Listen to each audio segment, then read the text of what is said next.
The crosshairs settled on the woman's back as she stumbled through the undergrowth, blood seeping through her torn jacket. Three armed men closed in their boots, crushing dead leaves in the darkness. She had nowhere left to run until a shadow moved between the trees.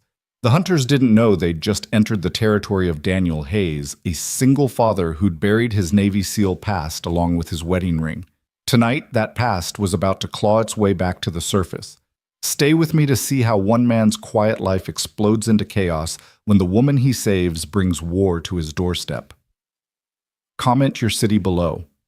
I'd love to know how far this story travels. The rain started at dusk, fat drops that turned the mountain roads of Cedar Hollow into rivers of mud. Daniel Hayes stood at his kitchen window, watching the storm roll across the pine-covered ridges, while Sophie, his 8-year-old daughter, worked on her math homework at the table behind him.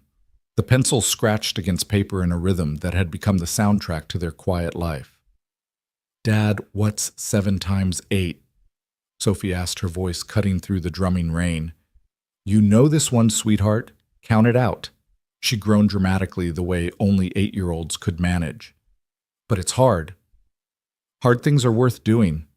Daniel said the words automatic, borrowed from a different life when he'd said them to younger men preparing for war. He turned from the window, catching his reflection in the dark glass, a face that had aged beyond its 38 years' eyes, that held too many ghosts. The security company radio on the counter crackled to life. "Hayes, you there?" Daniel picked up the handset. "Go ahead, Mike." "Got a sensor trip on the north perimeter of the Brennan property. Probably just a deer, but the old man's paranoid about poachers. Can you swing by?" Daniel glanced at Sophie, who was now doodling in the margins of her homework. Mrs. Chen from next door could watch her for an hour. She always could. "Give me 20 minutes, he said into the radio. Sophie looked up, her brown eyes, her mother's eyes already knowing. "You have to work. Just for a bit. Mrs. Chen will come over." "Can't I come with you?" "Not in this weather, baby girl." He kissed the top of her head, inhaling the scent of her strawberry shampoo. "Finish your homework. I'll be back before bedtime." 20 minutes later, Daniel drove his truck along the muddy access road that bordered the Brennan property, windshield wipers fighting a losing battle against the rain. The headlights swept across dark trees that seemed to press in from both sides. He'd driven this route 100 times since taking the security job 2 years ago, but tonight felt different. The air itself seemed charged electric with the kind of tension he hadn't felt since Kandahar. He pulled over near the sensor location and killed the engine.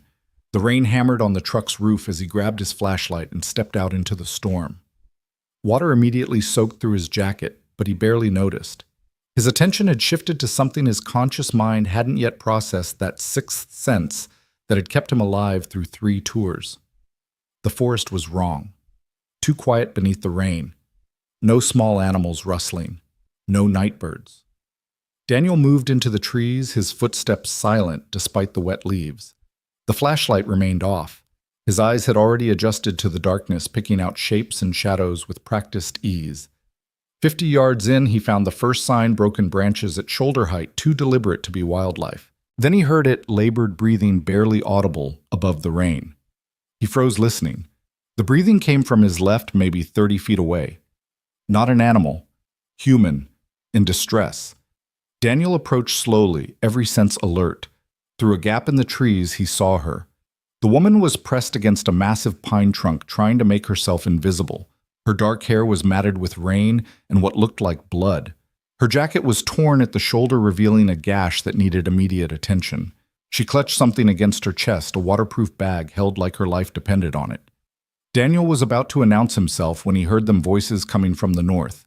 Multiple men moving with purpose but without stealth. Hunters who believed their prey was already cornered. "She went this way," a voice called out.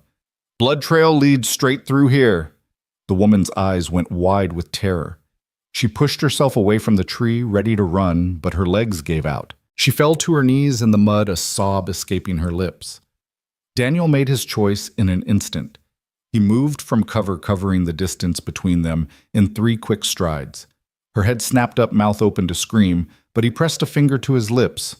"If you want to live, do exactly as I say," he whispered. She stared at him, calculating her options in a heartbeat. Then she nodded. Daniel pulled her to her feet, noting how she bit back a cry of pain. Can you run? I think so. Good. Stay close. He half carried her through the trees, moving perpendicular to the approaching voices. His truck was too far and they'd hear the engine anyway. But there was another option, an old ranger station abandoned for years that he'd discovered during his security rounds. More importantly, it had something the hunters wouldn't expect. The voices grew louder behind them. Found more blood. She's close. The woman stumbled, and Daniel caught her before she fell. In one smooth motion, he lifted her into his arms and ran. She weighed maybe 120 light enough that he could maintain speed even through the undergrowth. She pressed her face against his chest, her body trembling from cold and fear. The ranger station materialized from the darkness, a small wooden structure that had seen better decades. Daniel kicked the door open and set the woman down inside. Her legs immediately buckled and she caught herself on a dusty table. Thank you, she gasped. Thank you, but they'll find us. They have thermal imaging night vision. Not down there they won't. Daniel pulled aside a moldy rug, revealing a trapdoor he'd discovered months ago. The station had been built over an old Cold War-era bomb shelter, one of dozens scattered through these mountains. Can you climb down a ladder? She nodded, though he could see the effort it cost her. What's your name? He asked as he helped her to the trapdoor. Elena Marquez. I'm Daniel. Now climb. She descended into darkness and Daniel followed, pulling the trapdoor shut above them. He felt along the wall until he found the battery-powered lantern he'd left here months ago, a habit from his old life. Always have a cache, always have an exit. The shelter was small, maybe 10 by 12 feet, with concrete walls that wept moisture, but it was invisible to thermal imaging, and the foot of concrete and earth above them would muffle any sound. Elena collapsed against the wall, the waterproof bag still clutched to her chest. In the lantern light, Daniel could see her more clearly. Mid-30s Hispanic features with the kind of athletic build that suggested she was used to taking care of herself. The gash on her shoulder was deep but clean. No arterial damage. I need to look at that wound, he said. She nodded, exhausted. Daniel found the first aid kit he'd stashed here, another old habit, and went to work. She hissed as he cleaned the cut but didn't pull away. This needs stitches, he said. Are you a doctor? No, but I've had practice. Above them, footsteps thundered across the wooden floor. Elena tensed, but Daniel remained calm, continuing to work on her shoulder. Voices filtered down, muffled but audible. Building's empty, Marcus. Marcus. Daniel filed the name away. She didn't just vanish, another voice said, deeper, authoritative. This had to be Marcus. Check again. We've been through it twice. Maybe she doubled back.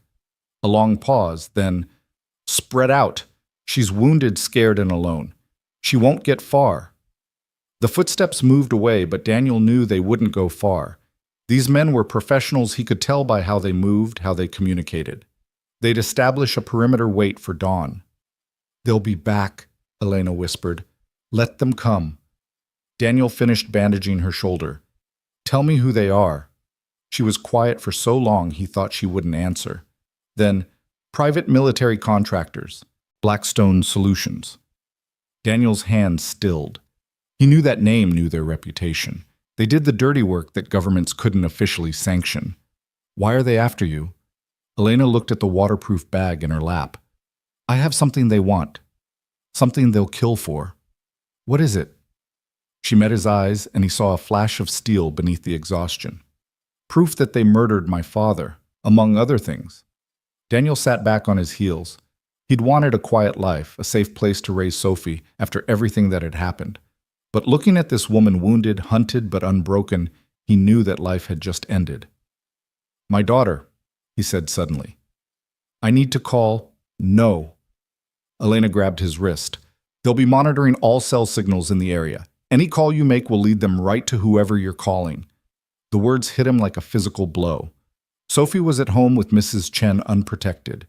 If these men were as thorough as they seemed, I have to go, he said, standing. You can't. They'll kill you the moment you step outside. They can try. Elena struggled to her feet. You don't understand. These aren't ordinary mercenaries. They're ex-special forces Delta SEALs.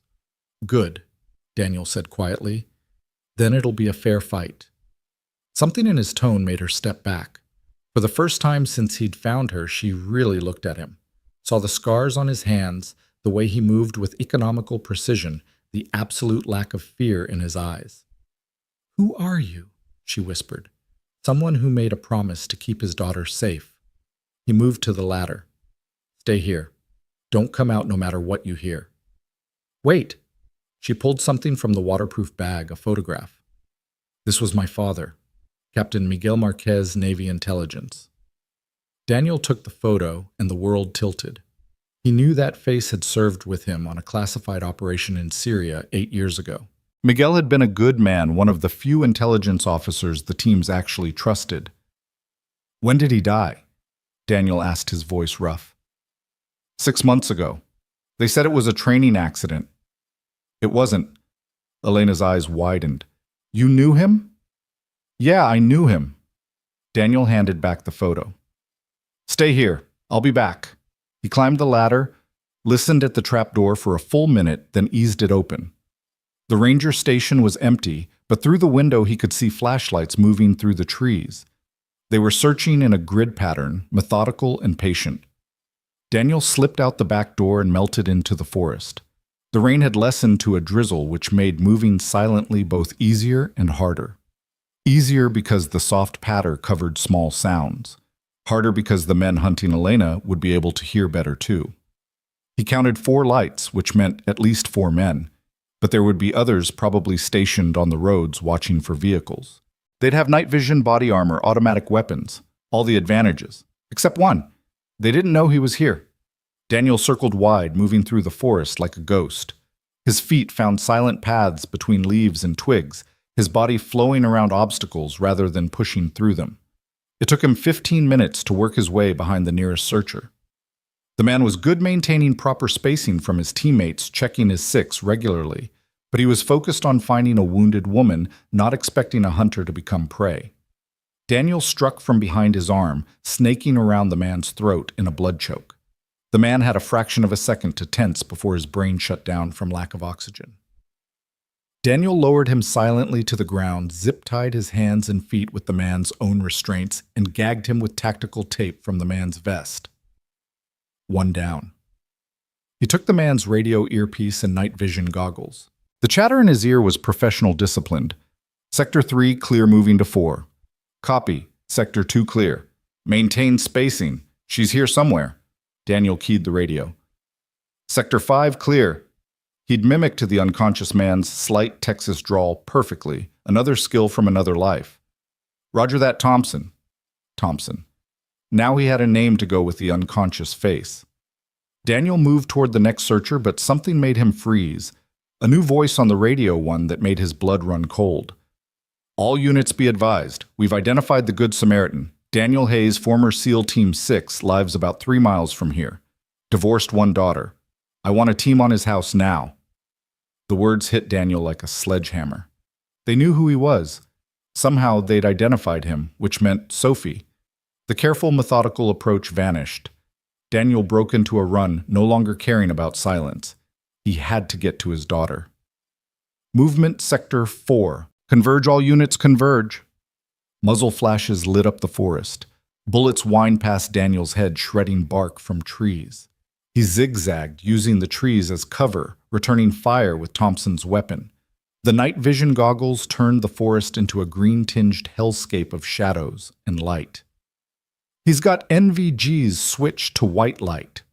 Tactical lights blazed to life, destroying his night vision advantage. Daniel ripped off the goggles and kept running. His truck was just ahead. The windshield exploded as bullets tore through it. Daniel dove and rolled, coming up behind the engine block. They had him pinned. "Daniel Hayes." The voice belonged to Marcus. He recognized it from the ranger station. "We have no quarrel with you. Give us the woman and you can walk away." Daniel checked Thompson's weapon, half a magazine left. Not enough. "I've got a better idea," he called back. "You walk away and I won't have to kill you all." Marcus laughed. "You're outnumbered and outgunned, Hayes. Don't be stupid." "Wouldn't be the first time." Daniel pulled the truck's emergency kit from behind the seat. road flares, jumper cables, and perfect a can of Fix-A-Flat. He shot 3 holes in the can, then lit a road flare and threw both toward the tree line. The Fix-A-Flat exploded in a ball of flame, not dangerous, but bright and loud. Daniel used the distraction to sprint in the opposite direction back toward the ranger station. If he could get Elena to his hidden dirt bike. Pain exploded through his left shoulder as a bullet found its mark. Daniel stumbled but kept running. Blood soaked his shirt, but he'd had worse. The ranger station came into view. He burst through the door and dropped through the trap door without using the ladder. Elena jumped, raising a pistol she'd found somewhere. "It's me," Daniel gasped. "We have to go, now." She saw the blood and paled. "You're shot." "I've been shot before. Can you ride a motorcycle?" "Yes, but..." "Then move." He grabbed the go bag he'd hidden here, cash, fake IDs, weapons, all the paranoid preparations of a man who'd made too many enemies. They climbed out of the shelter as footsteps pounded toward the station. "Back door," Daniel hissed. They slipped out as the front door crashed open. The dirt bike was hidden under a camo tarp 50 yards into the forest. Daniel ripped the tarp away and kick-started the engine. Elena climbed on behind him, pressing the waterproof bag between their bodies. "Hold on!" The bike roared to life, and Daniel twisted the throttle. They shot through the forest branches, whipping at their faces. Behind them, shouts and gunfire erupted. Daniel knew these woods had memorized every trail, every shortcut. The bike flew over a fallen log, landed hard, and kept going. They burst onto a fire road, and Daniel turned hard, the back wheel sliding in the mud. Elena's arms tightened around his waist as they accelerated. The main road was just ahead. A black SUV roared out of nowhere, trying to ram them. Daniel turned at the last second, the SUV's mirror clipping his shoulder. Pain flared from his bullet wound, but he held on. They shot past the SUV, which tried to turn but slid in the mud. 5 minutes later, they were on the main road racing toward town. Daniel's mind calculated rapidly. They'd have teams at his house, probably at the police station too. But there was one place they might not expect: the old Methodist church on the edge of town. It had been abandoned for years, but Daniel had played there as a kid, knew all its hiding spots. He turned off the main road onto a gravel path that led to the church. The bike's headlight illuminated the weathered wooden structure, its steeple tilting at a dangerous angle. Daniel killed the engine and half fell off the bike. Elena caught him before he hit the ground. "We need to stop that bleeding," she said. "Inside first." The church door hung on one hinge. They pushed inside, Elena supporting more of Daniel's weight with each step. The interior was a maze of overturned pews and scattered hymn books, lit by moonlight streaming through broken windows. Daniel led them to the basement door, hidden behind what had once been the altar. The basement was dry, windowless, and most importantly had a tunnel that led to the old parsonage next door, a leftover from Prohibition, when the church had been a stop on the bootlegger's route. Once they were safely in the basement, Elena helped Daniel sit against the wall. She found an old tablecloth and tore it into strips. "This is going to hurt," she warned. "Just do it." She packed the wound and wrapped it tight. Daniel gritted his teeth but made no sound. When she was done, he was pale but steady. "We can't stay here long," he said. "I need to get to my daughter. They'll be watching your house." "I know. That's why we're not going to my house." He pulled out a burner phone from his go bag, one that had never been turned on completely clean. "There's someone I trust, someone they won't expect." He dialed a number from memory. It rang once, twice. "Hello?" The voice was gruff, irritated at being woken. "Tom, it's Daniel. I need you to listen very carefully." Tom Brennan, the paranoid millionaire whose property Daniel patrolled, former Marine Vietnam vet, and the only person in Cedar Hollow who knew even part of Daniel's real history. "Daniel, what's wrong?" "I need you to get Sophie, Mrs. Chen's house. Bring them both to your panic room. Do it now. Don't ask questions." There was a pause then. "How many?" "Once a Marine, always a Marine." Tom was asking about the threat. "At least 6, probably more, professional contractors. Equipment. Full tactical." "Roger that. Moving now. What about you?" "I'll be there when I can. Tom, if anyone else shows up claiming to be me, they'll leave in pieces. Go dark, brother. I've got your 6. The line went dead. Daniel leaned back, finally allowing himself a moment to breathe. Sophie would be safe. Tom's compound was a fortress, and the old Marine was still deadly even at 70. "Thank you," Elena said quietly. "You didn't have to—" "Yeah, I did." Daniel looked at her. Really looked at her for the first time. Even bloodied and exhausted, there was something unbreakable about her. "Your father saved my life once. Syria 8 years ago. My team was compromised about to walk into an ambush. Miguel broke protocol to warn us." Elena's eyes filled with tears. "He never told me about his operations." "He couldn't, but he was a good man, one of the best." Daniel shifted, wincing at the pain in his shoulder. "So what's really in that bag? What got him killed?" Elena was quiet for a long moment, then opened the waterproof bag. Inside were documents, photographs, and a hard drive. "My father was investigating something called Operation Prometheus," she said, "a black ops program that was supposed to be shut down 5 years ago. Only it wasn't. It was privatized, sold to the highest bidder. Blackstone Solutions has been running unauthorized operations on U.S. soil, eliminating witnesses, journalists, anyone who got too close to the truth." She pulled out a photograph and handed it to Daniel. His blood ran cold. It was him, 5 years younger, in full tactical gear. Standing next to him was Marcus, the same Marcus hunting them now and in the background. "That's my wife," Daniel said, his voice hollow. "Ex-wife. She died in a car accident 6 months after this was taken." Elena's hand covered his. "I don't think it was an accident." The words he'd never let himself think, the suspicion he'd buried with grief and guilt. Sarah's death had been too convenient, too clean. She'd been driving to meet him to tell him something important about his last mission when her car went off a cliff. No skid marks, no mechanical failure found. Your father had proof. He was gathering it when they killed him. But yes, there are documents that suggest several accidents were actually assassinations, including Sarah Hayes. Daniel closed his eyes, rage and grief warring in his chest. For 3 years he'd blamed himself. If he hadn't been deployed, if he'd been home more, if he'd chosen his family over his career. But if Elena was right, if Sarah had been murdered— "I'm going to kill them all," he said quietly. "No." Elena gripped his hand tighter. "We're going to expose them. My father didn't die for revenge. He died for justice." "Justice?"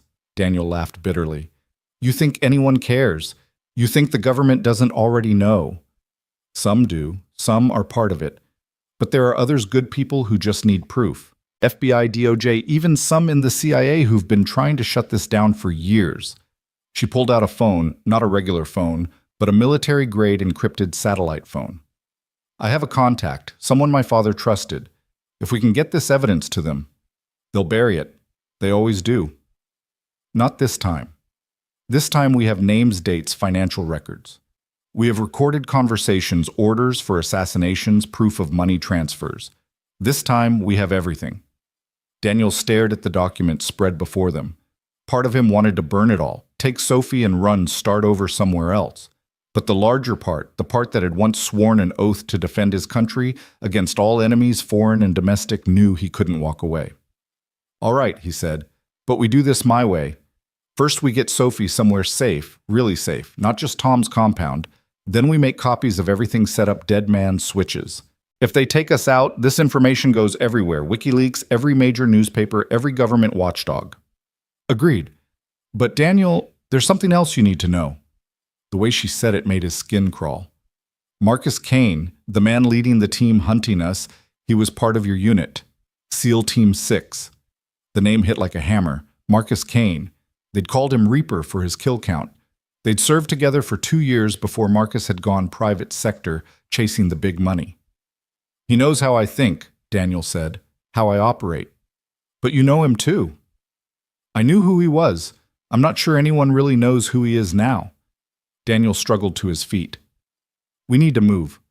They'll expand their search grid, and this is too obvious a hiding spot. Can you ride?" "I can do whatever I need to do."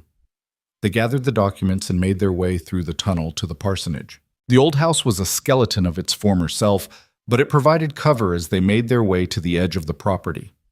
Daniel's shoulder screamed with every movement, but he pushed through. He'd operated with worse injuries. The mission came first always. There, Elena pointed to a truck parked on the street, one of those anonymous work vehicles that no one looked at twice. Too convenient, Daniel said. Could be surveillance. But as they watched, a drunk stumbled out of a nearby bar and climbed into the truck, fumbling with his keys. Daniel made a decision. Stay here. He approached the truck as the drunk finally got the key in the ignition. Daniel knocked on the window. The man rolled it down, squinting. Yeah. You've had too much to drink, friend. How about I call you a cab? Mind your own. Daniel's hand shot through the window, pressing a pressure point that dropped the man into unconsciousness. He opened the door, caught the man before he fell, and positioned him in the passenger seat. To anyone watching, it would look like he'd passed out. Get in, he called to Elena. She ran over and climbed in as Daniel started the truck. They drove away slowly, just another work truck heading home after a long day. Where are we going? Elena asked. Tom's first. I need to see my daughter. Then we end this. The radio in the truck crackled. It was tuned to the police frequency. Daniel was about to turn it off when he heard, "All units be advised. We have reports of shots fired at the Brennan compound. Multiple casualties reported." Daniel's foot slammed on the accelerator. The truck surged forward, engine roaring. They found them, Elena said. No, Tom would never let them take him alive, and they couldn't breach his defenses without... Daniel's mind raced. Unless they had someone inside, someone Tom trusted. The truck tore through the quiet streets of Cedar Hollow, Daniel taking corners at dangerous speeds. His shoulder was bleeding through the makeshift bandage, but he didn't care. Sophie was all that mattered. They created a hill and the Brennan compound came into view. It was ablaze. The main house was engulfed in flames, black smoke billowing into the night sky. Fire trucks were just arriving, but Daniel could see bodies on the lawn, Tom's security guards. No, Daniel breathed. He brought the truck to a screeching halt and jumped out running toward the inferno. Elena followed, shouting his name, but he couldn't hear her over the roaring in his ears. A firefighter tried to stop him. Daniel dropped him with a single punch and kept going. The heat was overwhelming, but he pushed forward, screaming Sophie's name. Then he saw him, Marcus Kane, standing by a black SUV, watching the flames with satisfaction. Their eyes met across the chaos, and Marcus smiled. He mouthed 2 words, "Too late." Daniel's world went red. He charged toward Marcus, but strong arms caught him from behind. Police officers, firefighters, all trying to restrain him. "Sir, you can't—" "My daughter is in there," Daniel roared, throwing men off like they weighed nothing. "Sophie. Oh." Then he heard it, a small voice calling from behind him. "Daddy!" Daniel spun around. There, standing next to Tom Brennan's ancient pickup truck, was Sophie. Dirty, scared, but alive. Mrs. Chen stood next to her, both of them wrapped in emergency blankets. Daniel ran to them, falling to his knees and pulling Sophie into his arms. She buried her face in his chest, sobbing. "I was so scared," she whispered. "The bad men came, but Mr. Tom, he got us out through a tunnel. He went back for his dogs, and then the house exploded." Daniel looked over at the burning compound. Tom Brennan, paranoid old Marine, had saved his daughter's life at the cost of his own. "Listen to me, baby," Daniel said, pulling back to look at Sophie's face. "I need you to be very brave. We have to go away for a while." "Are we running from the bad men?" "No, sweetheart. We're going to stop them."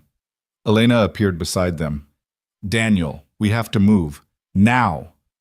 Sirens wailed as more police arrived. In minutes, this place would be locked down, and Marcus had enough connections to control the narrative. They'd be painted as suspects, not victims. Daniel stood, lifting Sophie into his arms. "Mrs. Chen, do you have family somewhere else?" The elderly woman nodded. "My sister, San Francisco." "Go to her, tonight. Don't pack, don't go home first. Elena, give her 5,000 from the bag."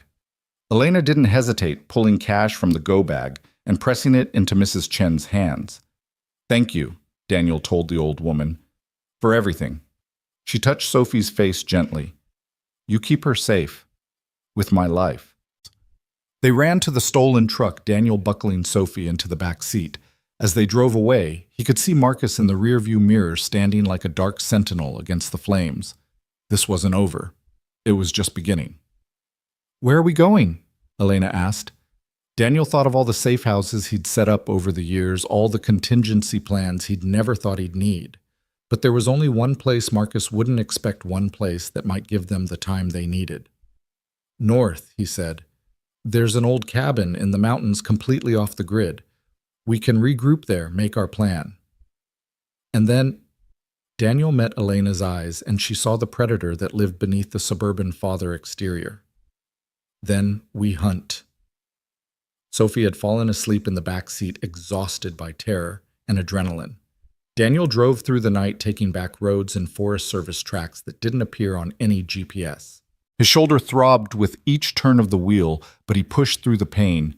Elena worked beside him using the satellite phone to send encrypted copies of the documents to multiple secure servers. Insurance in case the worst happened. "Tell me about Marcus," she said quietly. "If we're going to beat him, I need to understand him." Daniel was quiet for a long moment, remembering. Marcus was the best operator I ever served with. Ruthless, brilliant, absolutely without fear. But there was something else, something broken inside him. He didn't just excel at violence, he loved it. Why did he leave the teams? Officially, he was offered a better opportunity in the private sector. Unofficially, command was getting uncomfortable with his methods. There were rumors about what happened to prisoners in his custody, about operations that went sideways because Marcus decided to send a message instead of following orders. And now he's doing the same thing for Blackstone. No, now he's doing it for himself. Blackstone is just the latest employer. Marcus goes where the money is, where he can do what he does best without restrictions. The truck climbed higher into the mountains, the roads becoming rougher, more primitive. Finally, Daniel turned onto a track that was barely visible in the darkness. "From here we walk," he said. They woke Sophie gently, and Daniel carried her on his back despite his wounded shoulder. Elena carried the bags, following Daniel through the dark forest. After 20 minutes of hiking, a small cabin materialized from the shadows. It wasn't much, one room with a loft, no electricity or running water. But it had a wood stove supplies for a month, and most importantly, it was invisible. Daniel had bought it under an alias years ago, paid cash, never told anyone about it. Once inside with Sophie tucked into the bed in the loft and Elena keeping watch, Daniel finally allowed himself to examine his shoulder properly. The bullet had gone through, cleanly missing anything vital, but it needed proper treatment. Elena helped him clean and dress it properly with supplies from the cabin's medical kit. Her hands were gentle but efficient. "You've done this before," he observed. "I wasn't always a journalist. I was an army nurse before I started investigating military corruption." "What made you change careers?" "I saw too many good soldiers die for bad reasons. Someone needed to ask why." Daniel studied her face in the lamplight. There was strength there, but also compassion. It was a dangerous combination, the kind that made people take on fights they couldn't win. "Your father would be proud," he said. "I hope so." She finished taping the bandage. "Daniel, I need to ask you something. The operation you were on with my father, Operation Prometheus, what really happened?" Daniel leaned back, memories flooding back. "We were told it was a capture/kill mission. High-value target in Syria, someone selling chemical weapons to terrorists. But when we got there," he shook his head, "it was a family, parents, 3 kids. Your father tried to abort the mission, said the intelligence was wrong, but Marcus followed the original orders. He killed them. All of them. Said dead witnesses couldn't contradict the official story." Elena's face paled. "And my father reported it up the chain. There was an investigation, supposedly, but nothing happened to Marcus. He left the team 6 months later with full honors and a lucrative contract with Blackstone. And my father kept investigating. Until they killed him for it." They sat in silence for a moment, the weight of the truth heavy between them. "We're going to stop them," Elena said finally. "All of them. It won't bring back the dead." "No, but it might save the living." Daniel looked up at the loft where Sophie slept. His daughter, innocent of all this violence and corruption. She deserved a world where men like Marcus Kane couldn't operate with impunity. "All right," he said. "Tomorrow we start planning. We'll need resources, allies, and a way to get this information to someone who can actually do something with it. I have contacts." A sound outside made them both freeze. Footsteps on leaves, trying to be quiet, but not quite succeeding. Daniel moved silently to the window, peering out into the darkness. 3 figures moving toward the cabin in tactical formation. "They found us," he whispered. "Get Sophie. Back door. Now." Elena moved toward the ladder, but it was too late. The front door exploded inward and men in tactical gear stormed in. Daniel reacted instantly, grabbing the nearest attacker and using him as a shield as the others opened fire. The cabin filled with the deafening sound of automatic weapons. Daniel threw the man he was holding into the others and dove for his rifle. He came up firing, dropping one attacker with a double tap to the chest. The man's body armor absorbed the rounds, but the impact knocked him down. Elena had grabbed a pistol and was returning fire from the loft, keeping the attackers' heads down while shielding Sophie with her body. "Go!" Daniel shouted. "Window." She didn't hesitate. Elena grabbed Sophie and jumped through the loft window, a 15-foot drop to the ground below. Daniel heard them hit and keep running. He laid down covering fire and followed, diving through the main floor window as bullets shredded the wall where he'd been standing. He hit the ground hard, his wounded shoulder screaming, but rolled to his feet and ran. "Daddy!" Sophie's terrified voice cut through the darkness. Daniel found them 20 yards into the forest, Elena trying to carry Sophie while limping badly. She'd injured her ankle in the fall. "Here!" He scooped Sophie up with his good arm. "This way." They ran deeper into the forest, the sounds of pursuit close behind. Daniel knew these woods had walked them 100 times, but their pursuers had night vision and were gaining ground.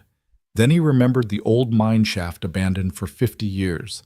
It was dangerous, unstable, but it might be their only chance. "Trust me," he told Elena, and led them to what looked like solid ground covered in leaves. "Jump when I do," he said, and then stepped into nothing.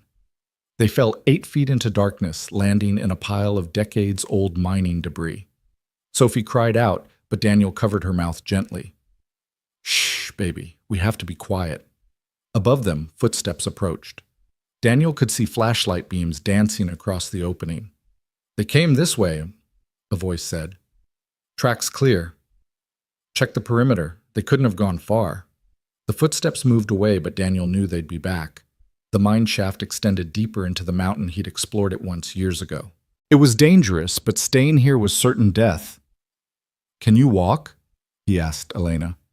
She tested her ankle. "I think so." They moved deeper into the mine, Daniel using his phone's flashlight sparingly. The tunnel was narrow, forcing them to move single file. Sophie whimpered, terrified of the darkness and the tons of rock above them. "It's okay, sweetheart," Daniel whispered. "Remember the story I used to tell you about the brave princess who went underground to fight the dragon?" "This isn't a story," Sophie sobbed. "No," Daniel agreed. "But you're still brave." They kept moving, the tunnel branching and twisting. Daniel tried to remember the layout from his previous exploration, but everything looked the same in the darkness. Then he heard the sound of running water. "This way!" The tunnel opened into a larger chamber where an underground stream had carved a channel through the rock. The water was freezing, but it led out. Daniel remembered it emerged near a waterfall 2 miles down the mountain. "We have to go through the water," he told them. "Daniel, she's 8 years old," Elena protested, "and if we stay here, she won't make it to 9. The harsh truth silenced any argument. Daniel lifted Sophie onto his back. "Hold on tight, baby. Don't let go no matter what." They entered the stream. The water was knee-deep and moving fast, the current trying to pull them off their feet. The cold was shocking, like thousands of needles piercing their skin. Sophie gasped, but didn't cry out. They waded through the darkness, the stream gradually deepening. Soon it was up to Daniel's chest, and he had to hold Sophie higher to keep her head above water. Elena struggled beside them, her injured ankle making each step agony. Then they heard voices echoing from the tunnel behind them. Their pursuers had found the mine. "Faster," Daniel urged. The stream turned into rapids, the water white and violent. Daniel grabbed Elena's hand just as the current swept her off her feet. For a terrifying moment, he was holding both of them against the force of the water, his wounded shoulder feeling like it was tearing apart. Then the bottom dropped out. They plunged down a waterfall, falling through darkness into a deep pool. Daniel kept his grip on Sophie, turning his body to take the impact. They hit hard, the cold water driving all breath from their lungs. Daniel kicked toward the surface, his lungs burning. They broke through, gasping. Sophie was coughing, but conscious. Elena surfaced beside them, spluttering. "Swim for the shore," Daniel commanded. They dragged themselves onto a rocky beach, shivering violently. They were outside the mine entrance now, 100 feet above them, but they couldn't stop. The cold would kill them as surely as bullets if they didn't find shelter and warmth. Elena pointed to lights in the distance, a house maybe a quarter-mile away. They stumbled toward it, Daniel carrying Sophie, who was now semi-conscious from cold and exhaustion. The house was small, modest, with smoke rising from the chimney. Daniel didn't hesitate. He kicked in the door. An elderly man jumped up from his chair, reaching for a shotgun, but froze when he saw them. A wounded man carrying a child, a limping woman, all of them soaked and shivering. "Please," Daniel said, "we need help." The old man lowered the shotgun. "Jesus Christ, Mary, get blankets and the medical kit." An elderly woman appeared, took one look at them, and immediately went into caretaker mode. Within minutes, they were wrapped in blankets by the fire, hot soup pressed into their hands. "Should I call an ambulance?" the old man asked. "No," Daniel and Elena said simultaneously. The old man studied them more carefully. "You're that family from the news. The ones they're saying started the fire at the Brennan place." "We didn't," Elena started. "I know," the old man interrupted. "Tom Brennan was my friend for 40 years.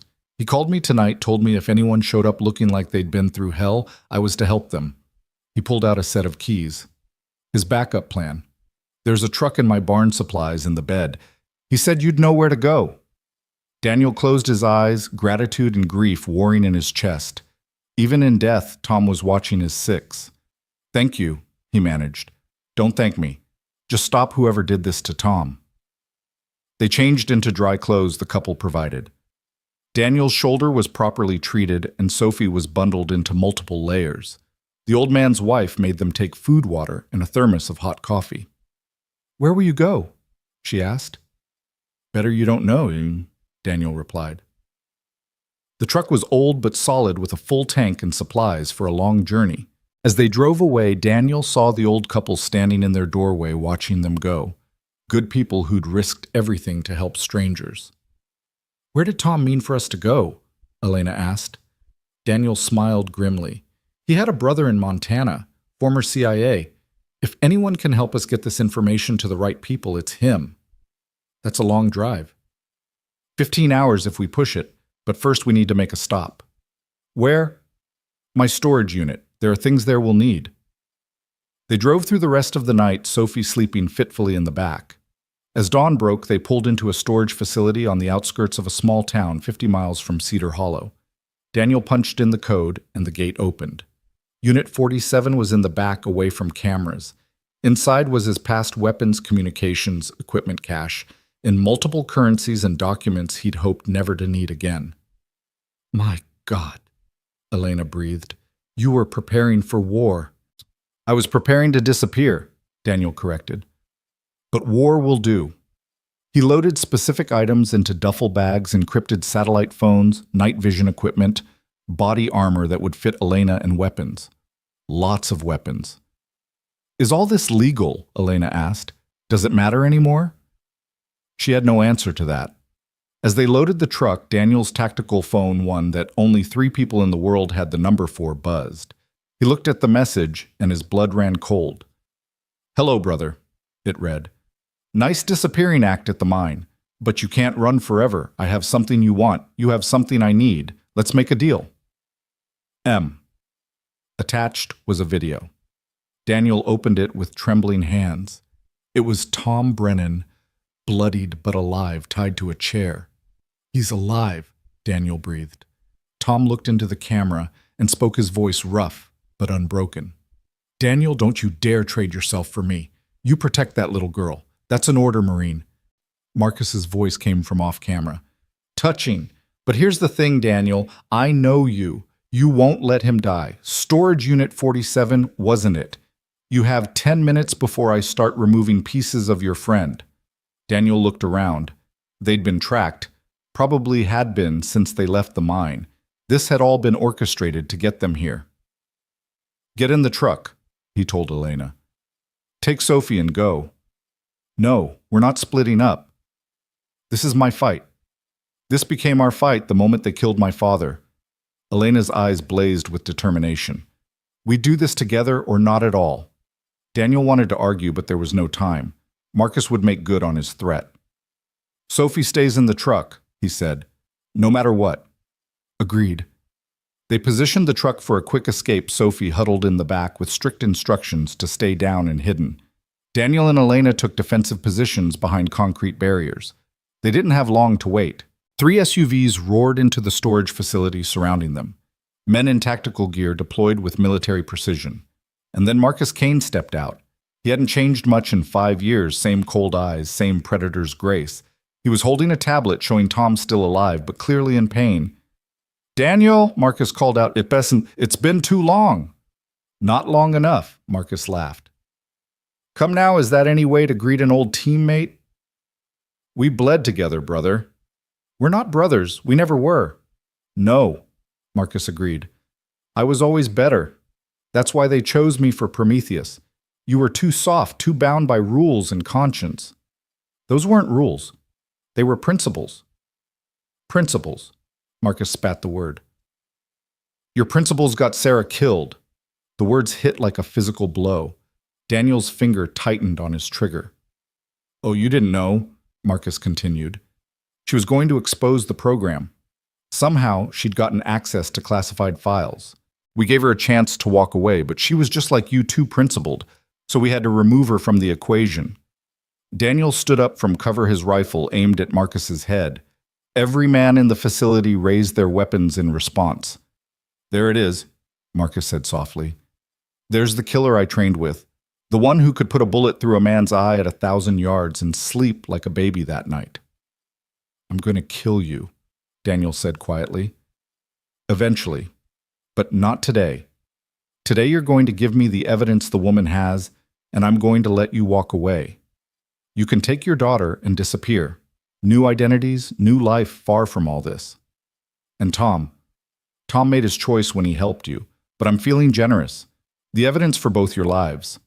Elena stepped out from her cover, the waterproof bag in her hands. You want this? Marcus's eyes gleamed. Very much. Then come get it. She pulled out a lighter and held it to the bag. One step closer and it all burns. You're bluffing. That's your father's legacy. My father's legacy is standing up to men like you. The flame danced closer to the bag. So here's our counteroffer. You release Tom, you and your men leave, and we all walk away. Otherwise, everything burns, and you explain to your employers how you lost the evidence. Marcus considered this, then smiled. You know what? You're right. He raised his tablet and pressed something. On the screen, Tom Brennan jerked once, then went still. A red hole appeared in his forehead. No, Daniel roared. Now you have nothing to bargain with, Marcus said calmly. And I'm done playing games. What happened next occurred in slow motion and lightning speed simultaneously. Daniel fired his bullet, catching the man next to Marcus in the throat. Elena threw the bag not at Marcus, but high into the air and dove for cover. The facility erupted in gunfire. Daniel moved like water, like death itself. He flowed between vehicles using angles and cover, picking off targets with mechanical precision. This wasn't the suburban father anymore. This was the warrior, the predator, the angel of death he'd once been. Elena fought beside him, not with his skill, but with desperate courage. She wounded 2 men, kept others pinned down, bought Daniel the time he needed. Bodies fell. Blood painted the concrete, and through it all Marcus stood untouched, watching with something like pride. That's it, he called out over the gunfire. That's the Daniel I remember, the one who killed 17 men in Ramadi with nothing but a knife and rage. Daniel emerged from behind an SUV, his rifle empty. Marcus faced him also out of ammunition. They stood 20 feet apart, surrounded by the dead and dying. Just you and me now, Marcus said, dropping his empty weapon, the way it should have been years ago. They moved simultaneously, meeting in a clash of fists and fury. Marcus was skilled, brutal, going for killing blows with every strike. But Daniel had something Marcus didn't, something to protect someone to fight for. The battle raged across the storage facility. They used everything as weapons, pipes, chains, broken glass. Both men bled from dozens of wounds, but neither would yield. Finally, Daniel managed to get Marcus in a chokehold. He squeezed with all his remaining strength, feeling Marcus struggle, then gradually weaken. "Do it," Marcus gasped. "Kill me. Become me." Daniel wanted to. God, how he wanted to. But then he heard Sophie crying in the truck, heard Elena calling his name, and he knew. Killing Marcus would be easy. Living with Sophie being the father she deserved, that was hard. He released Marcus, who collapsed gasping to the ground. "You're done," Daniel said. "The evidence is already uploaded to a dozen servers. In 1 hour, every major news outlet and law enforcement agency gets copies unless Elena makes a call. You run now, maybe you get away. Maybe you find a non-extradition country to hide in. But your war is over." Marcus laughed, blood running from his mouth. "You think you've won? You have no idea how deep this goes, how many people are involved. You've won a battle, not the war. Then we'll fight the war, but you won't be part of it." Daniel turned his back on Marcus and walked toward Elena and Sophie. It was the hardest thing he'd ever done, showing mercy to the man who'd killed Sarah, who'd killed Tom. But it was also the most important. He wasn't going to become Marcus Kane. The knife entered his back just below the shoulder blade. Daniel gasped, stumbling forward. He heard Elena scream, heard Sophie cry out, "Daddy!" But all he could focus on was Marcus's voice in his ear. "You always were too soft." Daniel spun the knife still in his back and struck Marcus's throat with the edge of his hand. It was a killing blow delivered with precision. Marcus's eyes widened in surprise, then acceptance. He fell to his knees, then forward, and moved no more. Daniel collapsed beside him, his vision darkening. Elena was there, pressing something against the wound, shouting for him to stay with her. Sophie's face appeared above him, tears streaming down her cheeks. "It's okay, baby," he whispered. "It's okay." "The ambulance is coming," Elena said. "Hold on." Daniel could hear sirens in the distance. He looked at the bag Elena had thrown. It had landed safely on top of a truck intact. "Make the call," he told her. "Send everything. End this." Elena pulled out the satellite phone with bloody hands and made the call. Across the country, servers activated, files transferred, and the truth began to spread like wildfire. As the ambulance arrived and paramedics swarmed around him, Daniel held Sophie's hand and felt something he hadn't experienced in years. Peace. The war wasn't over. There would be investigations, trials, more danger to come. But for now, in this moment, holding his daughter's hand while Elena stood guard over them both. Daniel Hayes was no longer running from his past or fighting alone. He had found something worth living for, worth fighting for, worth bleeding for. He had found family. The hospital room smelled of antiseptic and fear. Daniel drifted in and out of consciousness, aware of Sophie's small hand in his, of Elena's voice, arguing with someone in the hallway. The knife had missed his lung by millimeters, the doctor said. Lucky, they called him. Daniel didn't feel lucky. He felt the weight of Tom Brennan's death, of all the deaths pressing down on him like a physical thing. "Mr. Hayes," a woman's voice unfamiliar.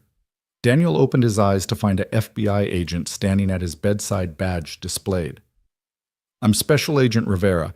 We need to talk about what happened at the storage facility." "Not without a lawyer," Elena said from the doorway, her tone sharp enough to cut steel. "Ms. Marquez, 6 men are dead. We have surveillance footage of self-defense," Elena interrupted. "We've already provided all evidence to your office, to the DOJ, to everyone. You want to arrest someone, start with Blackstone Solutions." Rivera's expression softened slightly. "We're not here to arrest anyone. In fact, we're here to protect you. The files you released, they've caused quite a stir. There are a lot of powerful people who want you silenced." Daniel tried to sit up, wincing at the pain that shot through his back. "Where's my daughter?" Safe," Rivera assured him. "We have agents with her in the children's wing. Ms. Marquez insisted on a separate, secure area." Smart. Elena had learned fast that trust was a luxury they couldn't afford. Daniel looked at Rivera more carefully. Mid-40s, competent with the kind of tired eyes that came from seeing too much corruption and being unable to stop it. "You knew," he said. "Your agency knew about Prometheus." Rivera was quiet for a moment. "Some of us suspected, but suspicion isn't evidence. What you've provided, it's going to change everything." "Or nothing," Daniel countered. "How many investigations have been buried? How many witnesses have disappeared? This time is different." "Why?" "Because this time the whole world is watching." Rivera pulled out a tablet showing news feeds from around the globe. The leaked documents were everywhere, front-page headlines trending on social media, the subject of emergency congressional hearings. "You've started something that can't be stopped." Daniel wasn't convinced, but before he could respond, commotion erupted in the hallway. Shouting, then the sound of fighting. Rivera's hand went to her weapon. The door burst open. A man in a doctor's coat stood there, but Daniel recognized the stance, the way he held himself. "Operator." The man raised a silenced pistol. Rivera was fast, but not fast enough.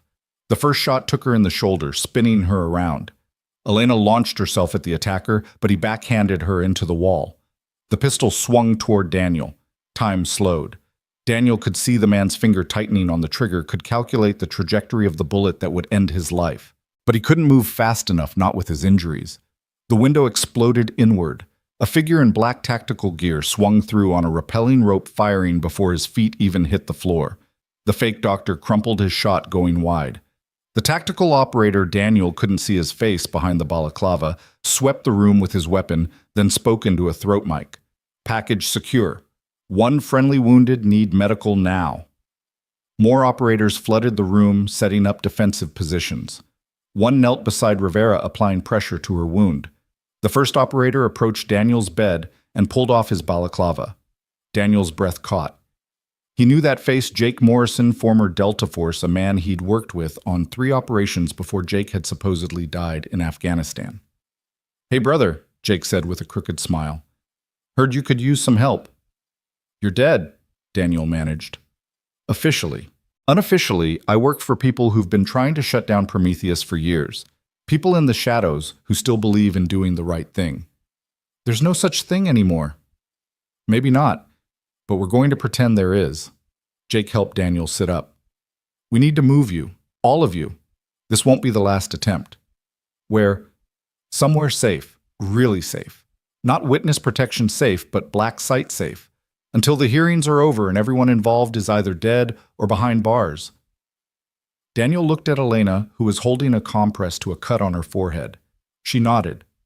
They didn't have a choice. The move happened fast. Sophie was brought in, clinging to Daniel despite his injuries. They were loaded into an armored vehicle that had somehow appeared in the hospital's parking garage. The convoy that formed around them was impressive: multiple vehicles, air support, the works. "Your guardian angel has deep pockets," Elena observed. Jake, sitting across from them, shrugged. "Let's just say there are people in high places who are very interested in seeing justice done. People who've been waiting for someone like you to provide the ammunition they needed." "And what do they want in return?" Daniel asked. "Nothing was free, especially protection like this. Testimony, full disclosure. Everything you know about Prometheus, about Blackstone, about Marcus Kane's operations." "Marcus is dead." "Marcus Kane was middle management," Jake said. "This goes all the way to the top. Defense contractors, senators, even some people in the intelligence community. Your evidence started the fire, but testimony will fan the flames." The convoy wound through the mountains for hours, finally arriving at what looked like an abandoned ski resort. But Daniel could see the subtle signs: hidden cameras, reinforced structures, fields of fire carefully mapped. This was a fortress disguised as ruins. Inside it was anything but abandoned. State-of-the-art security, comfortable living quarters, even a playground for Sophie. Other people were there too, witnesses Daniel realized. Others who'd crossed Blackstone or similar organizations and lived to tell about it. "Welcome to Sanctuary," Jake said. "You'll be safe here until it's time to testify." "When?" Elena asked. 3 weeks. Congressional hearing, closed session at first, then public. The whole world will be watching." 3 weeks. Daniel could hardly imagine being still that long, but Sophie needed stability, needed to feel safe. He watched her explore the playground, already making friends with another child whose parents were presumably also in hiding. "She's resilient," Elena said, following his gaze. "Like her father." "She shouldn't have to be." Elena touched his arm gently. "But she is. And that's what's going to get her through this." The days at Sanctuary fell into a routine. Daniel's wound healed slowly, too slowly for his liking. He spent hours being debriefed by federal prosecutors, walking them through every detail of his service, every mission that connected to Prometheus. Elena did the same with her father's investigation, the two narratives weaving together to form a damning picture of corruption and murder. Sophie adapted as children do with remarkable resilience. She attended classes with the other children, protected and taught by security-cleared teachers. At night, she still had nightmares, still called out for Daniel, but less frequently as the days passed. It was during the second week that Elena found Daniel on the observation deck, watching the sunrise over the mountains. "Couldn't sleep?" she asked. "Haven't been able to properly sleep in years." She stood beside him close enough that he could feel her warmth in the cold morning air. "What are you going to do when this is over?" "Assuming we survive it." "Assuming that." Daniel was quiet for a long moment. "I used to think I'd take Sophie somewhere remote, maybe Alaska or Montana. Somewhere we could disappear, but now—" He looked at Elena.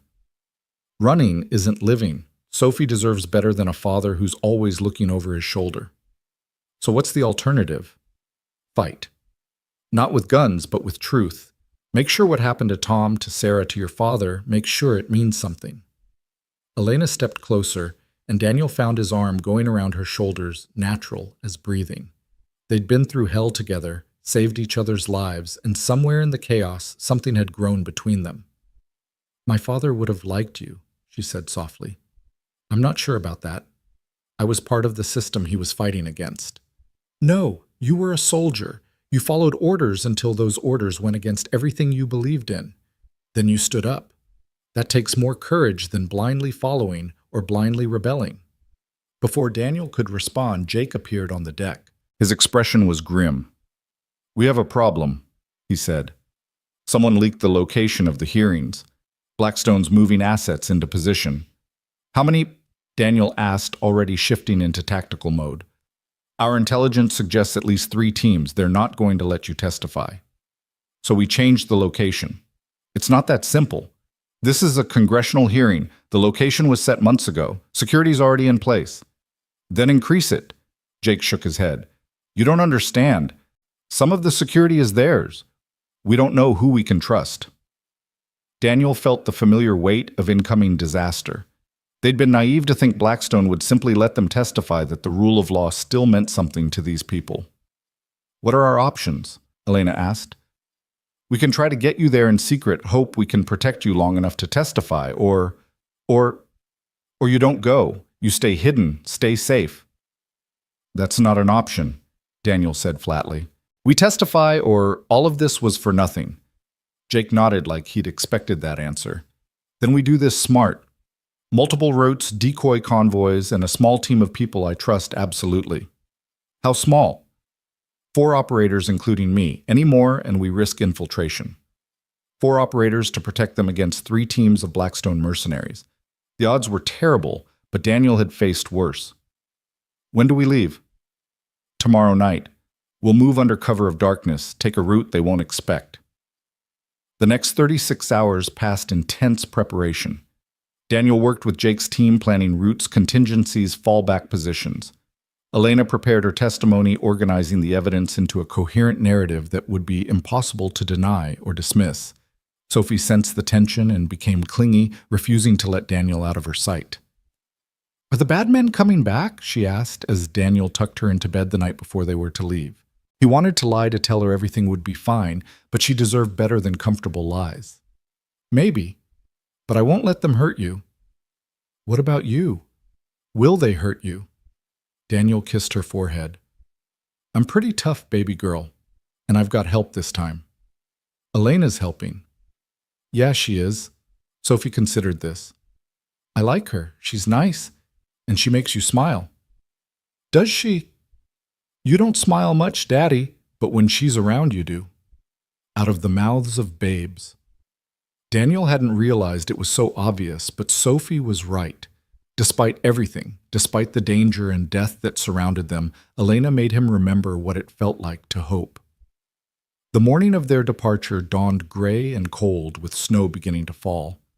Perfect weather for what they had planned, the snow would provide cover and make aerial surveillance difficult. The convoy formed in the underground garage, 3 identical SUVs, all armored, all with tinted windows. Daniel, Elena, and Sophie would be in one, but even Jake's team wouldn't know which one until the last moment. "Remember," Jake said during the final briefing, "if we're hit, you don't stop. You don't try to help. You get to the safe house and wait for extraction. Clear." "Clear," Daniel confirmed, though he knew he'd never leave Jake or his team behind if it came to that. They loaded into the vehicles, Sophie clinging to her stuffed elephant, the one thing she'd managed to save from their old life. Elena sat beside them, her hand finding Daniel's as the convoy began to move. The first hour was quiet. They wound through mountain roads, the snow falling heavier now, visibility dropping. Jake's voice came through the radio, periodically checking in, confirming route changes.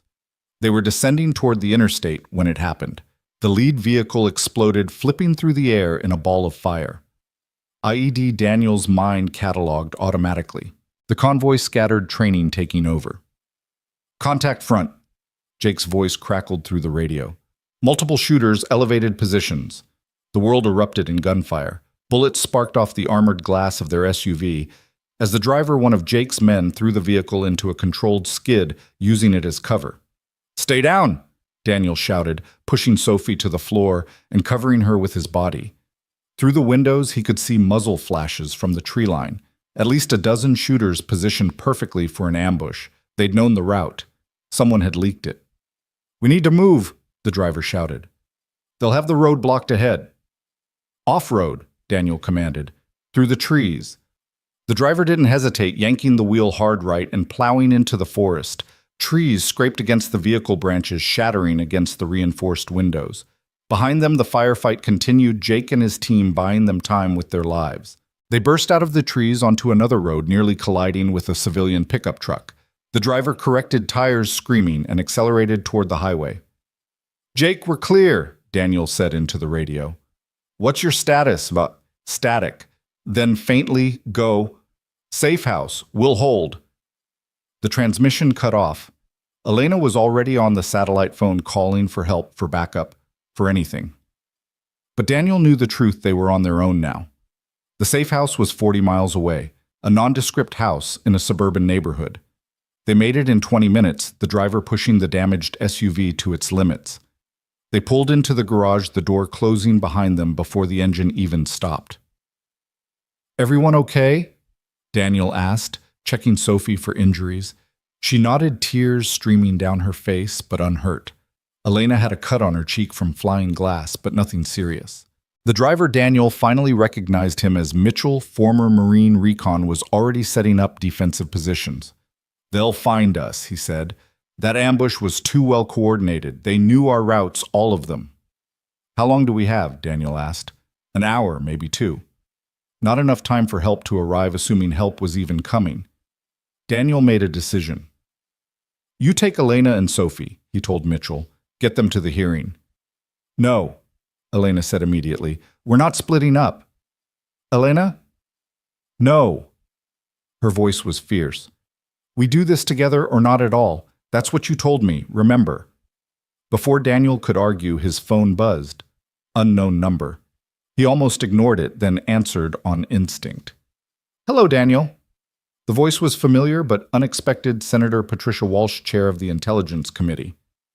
"Senator, I'm aware of your situation, the ambush, the leak it came from inside my committee.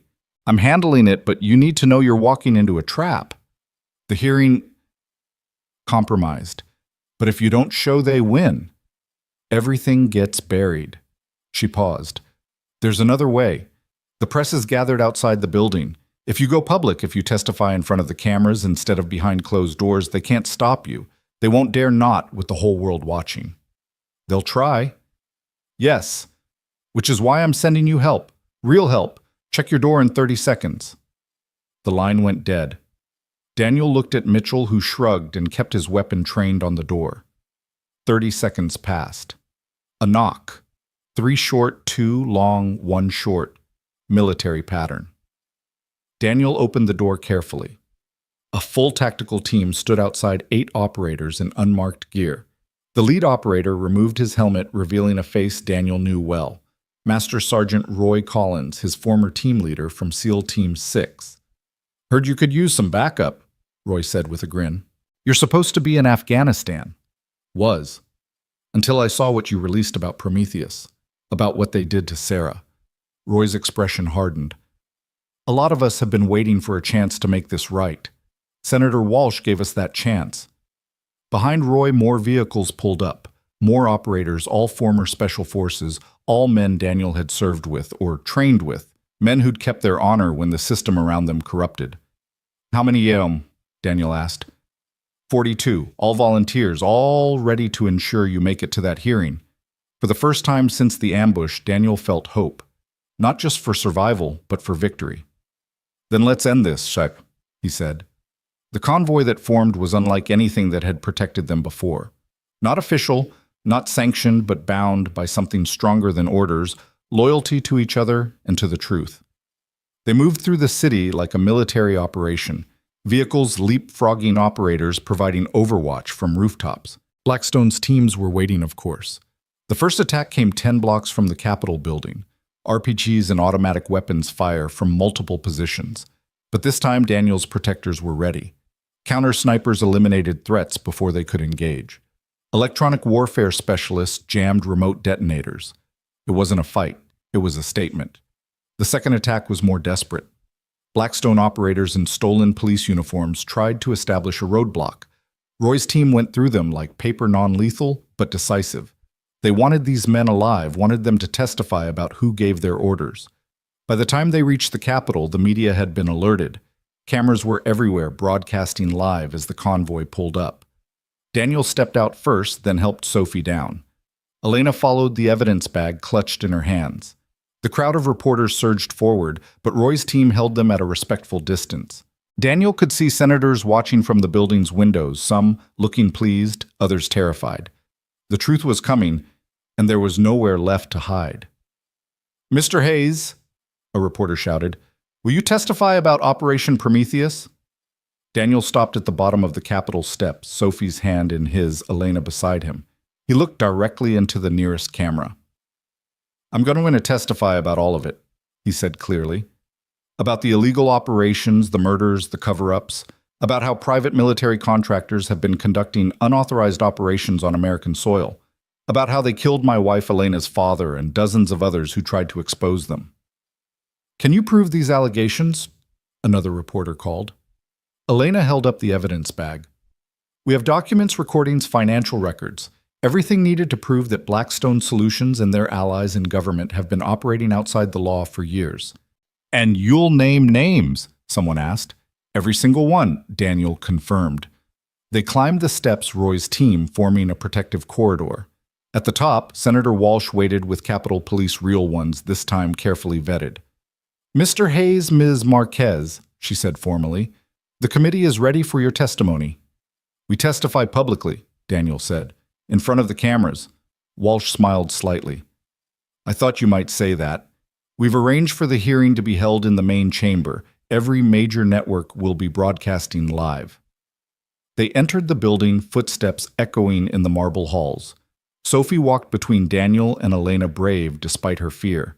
Behind them, Roy's team maintained security, ready for any last-minute attempts to stop them. The hearing chamber was packed. Senators, reporters, officials from various agencies, all waiting to hear what Daniel and Elena had to say.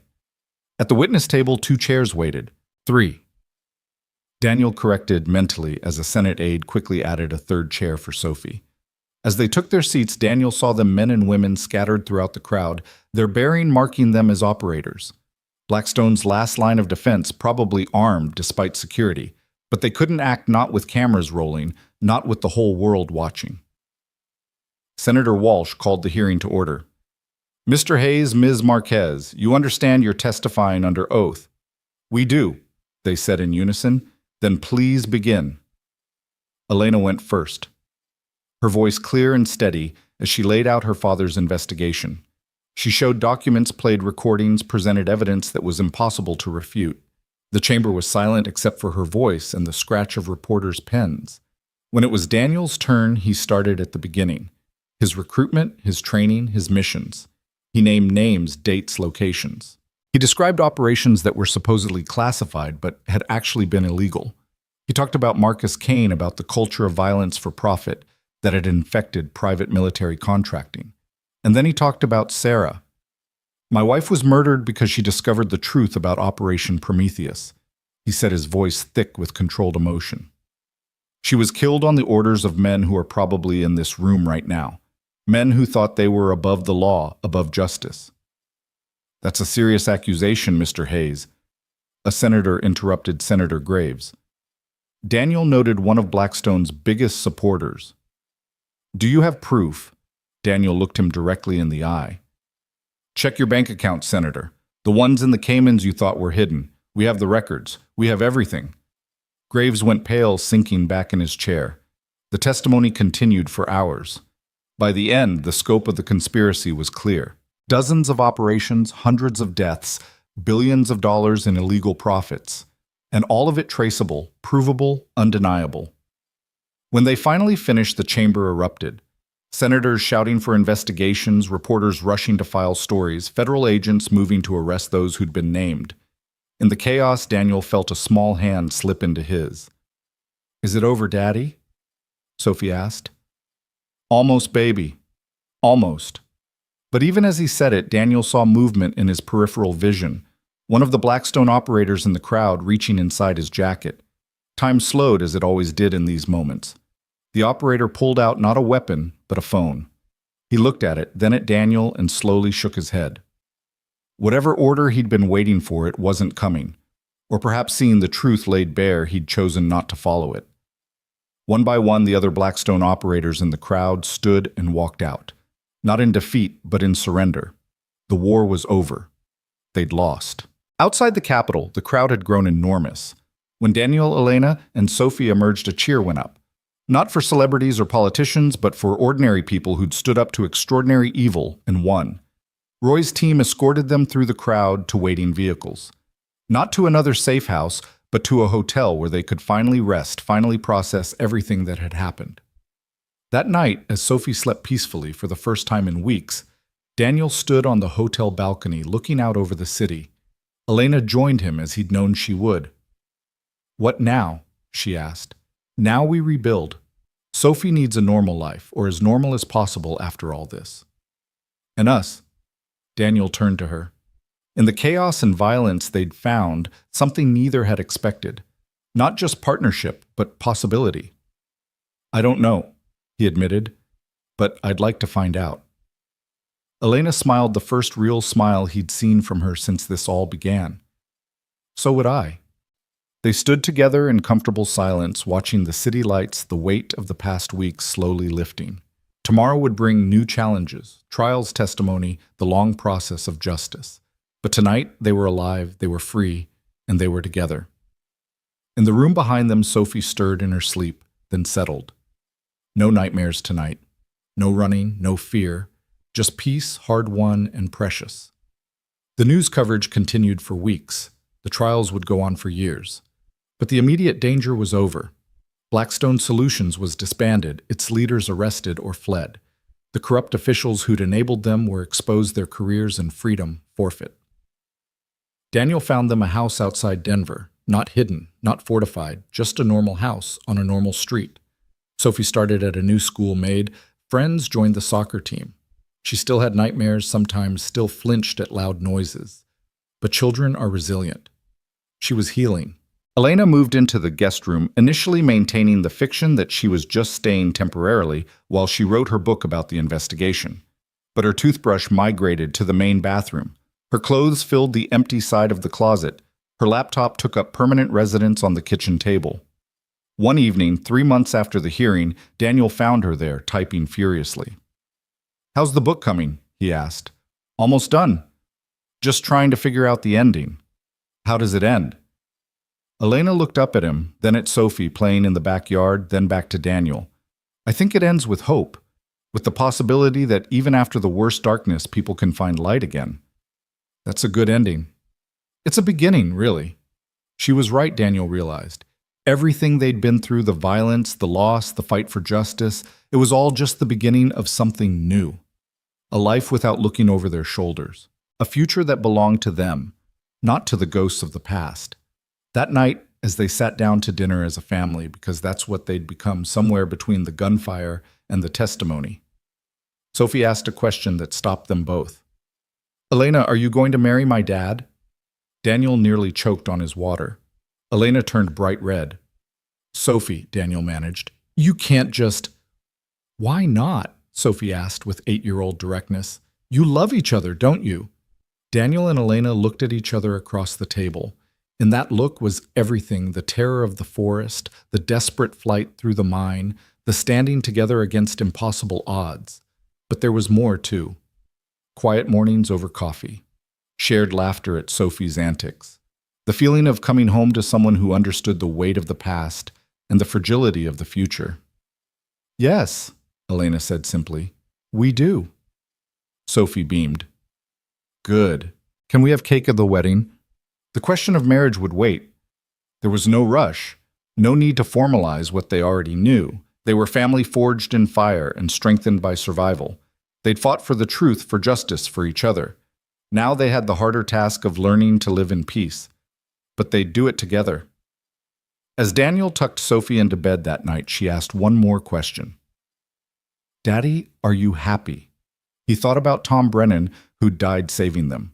About Sarah, whose death had finally been avenged. About Marcus Kane, whose darkness had ultimately consumed him.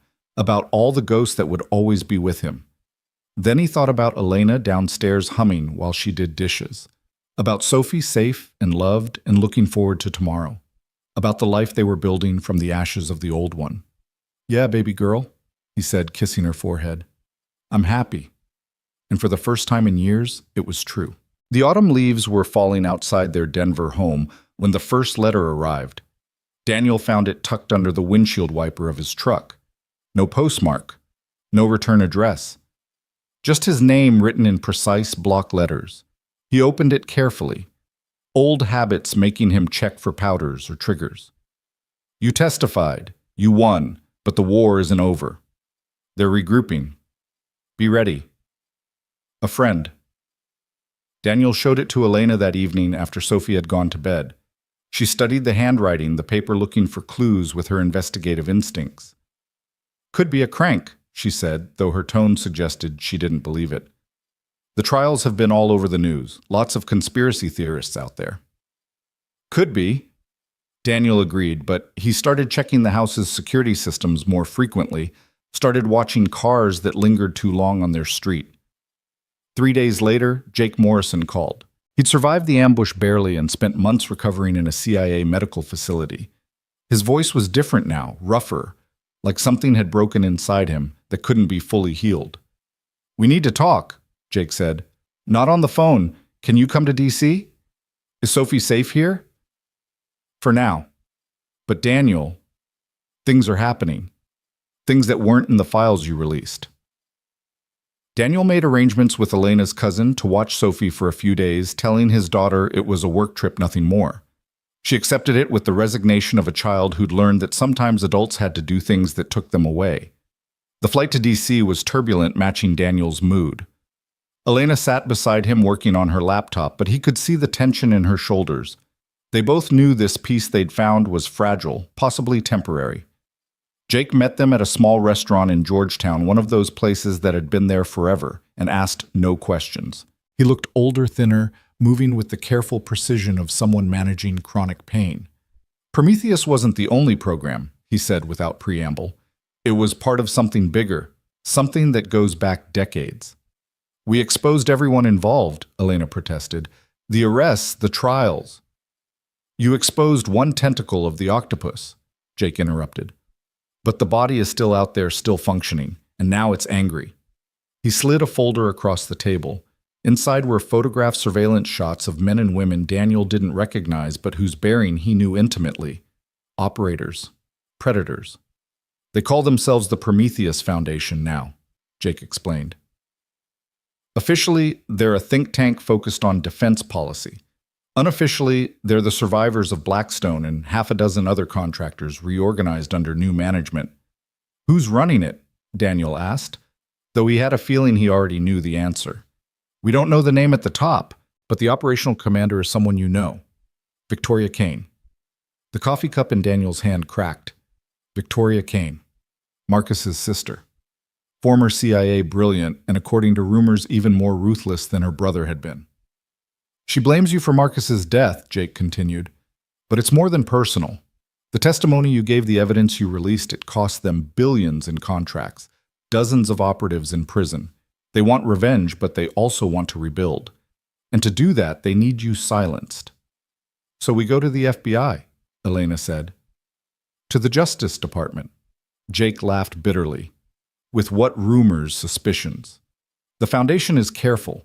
They've learned from Blackstone's mistakes. No electronic trails, no documentation. Everything is verbal. Everything is deniable. Then why tell us? Daniel asked. Because they're planning something. My sources say it's big something that will restore their credibility and funding. And somehow you're part of it.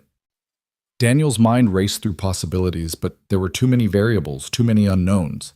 He needed more information, but getting it would mean stepping back into the shadows he'd been trying to escape. There's more, Jake said, his voice dropping. They have someone inside, someone close to the investigation, maybe even close to you. That's how they've been staying ahead of law enforcement. The words chilled Daniel more than any direct threat could have. Someone close to them was a traitor. Someone they trusted was feeding information to their enemies.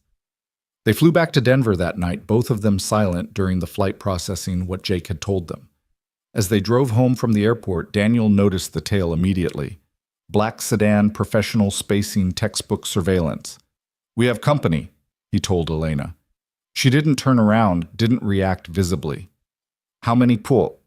Just one car. They want us to know they're there, like. It was a message. We can reach you whenever we want. Daniel's hands tightened on the steering wheel, but he kept driving normally. No point in escalating, not with Sophie waiting at home. The sedan followed them all the way to their street, then continued past as they turned into their driveway. Through the living room window, Daniel could see Sophie doing homework at the kitchen table, Elena's cousin helping her with math problems. Normal. Safe. For now. That night, after everyone was asleep, Daniel sat in the dark living room watching the street through a gap in the curtains. The sedan was back parked 3 houses down, engine off, but occupied. They weren't even trying to hide anymore. Elena found him there at 3 a.m.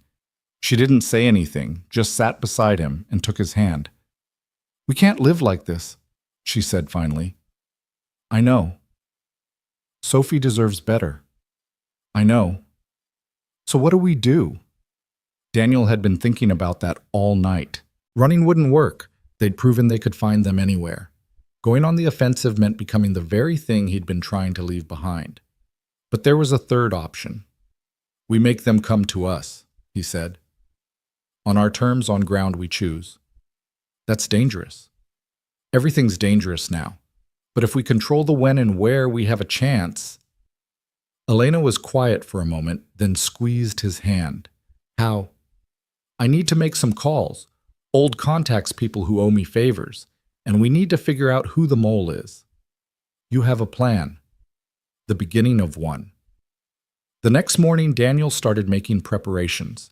He called Roy Collins first. The old SEAL had returned to Montana after the hearings, but he answered on the first ring. Figured I'd be hearing from you, Roy said. Jake called me yesterday. Can you help? Already am. Got 5 guys heading your way. Good ones, people I trust absolutely. Roy, I can't pay. Nobody's asking you to. Some fights you take because they're right. Next, Daniel contacted Senator Walsh's office. She was in a Judiciary Committee meeting, but her aide promised she'd call back within the hour. She did in 45 minutes. Mr. Hayes, I heard about your visit with Mr. Morrison, she said carefully. Phones weren't secure, even hers. We need to discuss the weather, Daniel said, using an old code that meant face-to-face meeting required. I'll be in Denver tomorrow for a fundraiser. Can you meet me at the Brown Palace, 2 o'clock? We'll be there. That evening, Daniel gathered everyone in the kitchen, Elena, Sophie, even Elena's cousin Maria, who'd been watching Sophie. "I need to tell you all something," he began. "There are people who want to hurt us because of what we did, because of what we exposed. I'm going to stop them, but things might get scary for a while." Sophie's face had gone pale, but she nodded bravely. Like before, like with the bad men in the forest. Similar, but we're ready this time. We know they're coming. Are we going to run away again? No, baby. We're going to stand and fight, but I need you to be brave to follow instructions exactly when I give them. Can you do that? Sophie stood up and hugged him tightly. I can be brave, Daddy. I learned from you. Daniel's throat tightened. 8 years old, and already she'd seen more violence than most adults. It wasn't fair, wasn't right, but it was their reality. Maria spoke up. "Mr. Hayes, I should go. This isn't my fight." "They know you've been here," Elena said gently. "Leaving now might make you a target. It's safer if you stay at least for a few days." Daniel could see the fear in Maria's eyes, but also determination. She was a kindergarten teacher, not a soldier, but she nodded. "Tell me what I need to do." That night, Roy's team arrived. They came separately, entering through the back door after dark, each carrying duffel bags full of equipment. Daniel knew 3 of them from previous operations, solid operators who'd kept their skills sharp in the civilian world. They set up a command post in the basement, installing cameras, motion sensors, and communication equipment.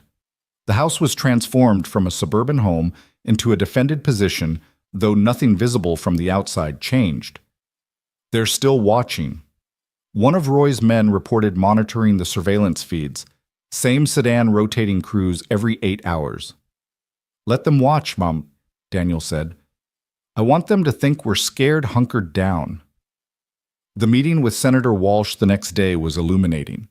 She arrived with minimal security, trusting Daniel's assessment that a large protective detail would only escalate tensions. They met in a private dining room swept for bugs by Roy's team. "The Prometheus Foundation has been lobbying hard," she said without preamble. "They're pushing for new defense contracts, claiming the Blackstone scandal was an aberration, and they're gaining traction." "How?" Elena asked. "After everything that came out, they're offering something the government wants: complete deniability. All operations handled through shell companies in countries without extradition treaties. They've learned from Blackstone's mistakes." "And Victoria Kane," Walsh's expression darkened. "Officially, she's a consultant. Unofficially, she's orchestrating something that has my contacts worried. There's chatter about a demonstration, something to prove their value." "A false flag operation," Daniel guessed. "Possibly, or something worse. My sources say they've been recruiting specific skill sets: demolition experts, cyber warfare specialists, people with CBRN training. CBRN, chemical, biological, radiological, nuclear." Daniel felt ice in his veins. "They're planning an attack." "We think so, but we don't know where or when. That's why I need you." "Me? You're the bait, Mr. Hayes. Victoria Kane wants you badly enough to make mistakes. If we can use that, you want to use me as bait?" It wasn't a question. "I want to stop them before innocent people die, and you're our best chance." Daniel looked at Elena, saw his own thoughts reflected in her eyes. They'd wanted a normal life, peace, safety for Sophie. But peace was an illusion when people like Victoria Kane were free to operate. "What do you need us to do?" he asked. Walsh pulled out a secure phone. "Make contact. Let her know you're willing to talk. She'll assume it's a trap, but she'll come anyway. Her ego won't let her refuse. And when she comes, we'll be ready. Full tactical support, FBI, ATF, everyone. We end this cleanly, legally." Daniel took the phone, stared at it for a long moment. Once he made this call, there was no going back. The war would resume, and this time it would be final. He dialed the number Walsh provided. It rang twice before a familiar voice answered. "Victoria Kane. This is Daniel Hayes." Silence for a heartbeat, then a soft laugh. "Mr. Hayes, I wondered when you'd call. We need to talk." "Yes, we do. You killed my brother. Your brother killed my wife. And round we go. Where does it end, Mr. Hayes?" "That's what I want to discuss, face to face." Another laugh, harder this time. "You think I'm stupid? You're working with the government. This call is probably being traced. I'm calling because I want this over, for my daughter's sake. Name the place, the time, your conditions. Victoria was quiet for so long Daniel thought she'd hung up. Then, interesting. You're either very brave or very desperate. Both. Tomorrow night, there's an abandoned warehouse complex on the outskirts of Denver. I'll send coordinates 1 hour before. Come alone. My daughter. Bring her. Bring the journalist too. This concerns all of you. The line went dead. Daniel looked at Walsh, who was already on another phone coordinating with her team. She knows it's a trap, Elena said. Yes, Daniel agreed, but she'll come anyway. She can't resist the opportunity. They spent the next day preparing. Roy's team scouted possible locations for the meet, identifying likely warehouse complexes. The FBI positioned response teams around the city ready to move once they had a location. Elena worked with Maria to create a safe room in the house, somewhere Sophie could hide if things went wrong. As the sun set, Daniel stood in his daughter's room, watching her pack a small backpack with her most important possessions, her stuffed elephant, a photo of her mother, a book Daniel had been reading to her. "Are we going to be okay, Daddy?" she asked. Daniel knelt beside her, choosing his words carefully. "I'm going to do everything I can to keep you safe. And there are good people helping us, people who want to stop the bad ones." "But you can't promise." It wasn't a question. His 8-year-old daughter had learned that promises about safety were wishes, not guarantees. "No," he admitted. "I can't promise. But I can promise I'll fight for you with everything I have." Sophie hugged him tightly. "I know you will." The coordinates came exactly 1 hour before the meet. An abandoned meatpacking plant on the industrial east side closed for a decade. Roy's team was already moving, setting up overwatch positions. The FBI was coordinating their approach, careful not to spook Victoria's people. Daniel, Elena, and Sophie drove alone in their truck, following the GPS to the designated location. The building loomed against the night sky, dark and skeletal. A single light burned in a loading dock door. "Remember the plan?" Daniel told Elena. "If things go bad, I get Sophie out." "I know." They parked and walked toward the light, Sophie between them. Daniel could feel crosshairs on his back, knew Victoria's people were watching, but Roy's team was out there too, guardian angels in the darkness. The loading dock led to a massive refrigeration room, empty, except for Victoria Kane and 6 operators. She was smaller than Daniel had expected, but her presence filled the space. She had Marcus's eyes, cold, calculating, predatory. "Mr. Hayes," she said pleasantly. "Ms. Marquez, and little Sophie, you look just like your mother." "Don't talk about her mother," Daniel said quietly. Victoria smiled. "Touchy subject, I understand. Marcus was touchy for me too. Until you murdered him." "It was self-defense. It was execution. But I'm not here for revenge. Not entirely." "Then what?" Victoria began pacing her operators, maintaining their positions. "You destroyed something that took decades to build. Blackstone, Prometheus, all of it. But you didn't destroy the need for it. Governments still need deniable operations. Corporations still need protection. The work continues just under new management." "Your management." "I'm rebuilding better, smarter, learning from past mistakes. No more cowboys like Marcus, no more sloppy operations that leave trails. Professional, efficient, invisible." "And you want what from us?" Victoria stopped pacing, faced them directly. "I want you to recant your testimony. Publicly state you were coerced, that the evidence was fabricated. Help restore confidence in private military contracting." Elena laughed, sharp and bitter. "You're insane." "Am I?" "Your testimony destroyed lives, ended careers. Good people, patriots who served their country, are now in prison because of you." "Murderers are in prison because of us," Daniel corrected. "One person's murder is another's patriot. The operations Blackstone conducted saved American lives, prevented terrorist attacks. The methods were harsh, but the results spoke for themselves. You killed civilians, children. Collateral damage in a larger war. Something you once understood, Mr. Hayes. How many innocents did you kill in the name of freedom?" The words hit home as she'd known they would. Daniel had killed in service to his country, had made peace with necessary evils. But there was a line, and Blackstone had crossed it. "I won't recant," he said firmly. "Neither will Elena." "I thought you might say that." Victoria pulled out a tablet showing a live feed. It was Sophie's school children playing in the yard. "Cute school, very progressive, minimal security." Daniel stepped forward, but the operators raised their weapons. "You touch one child." "I won't have to. You're going to cooperate, or accidents will happen.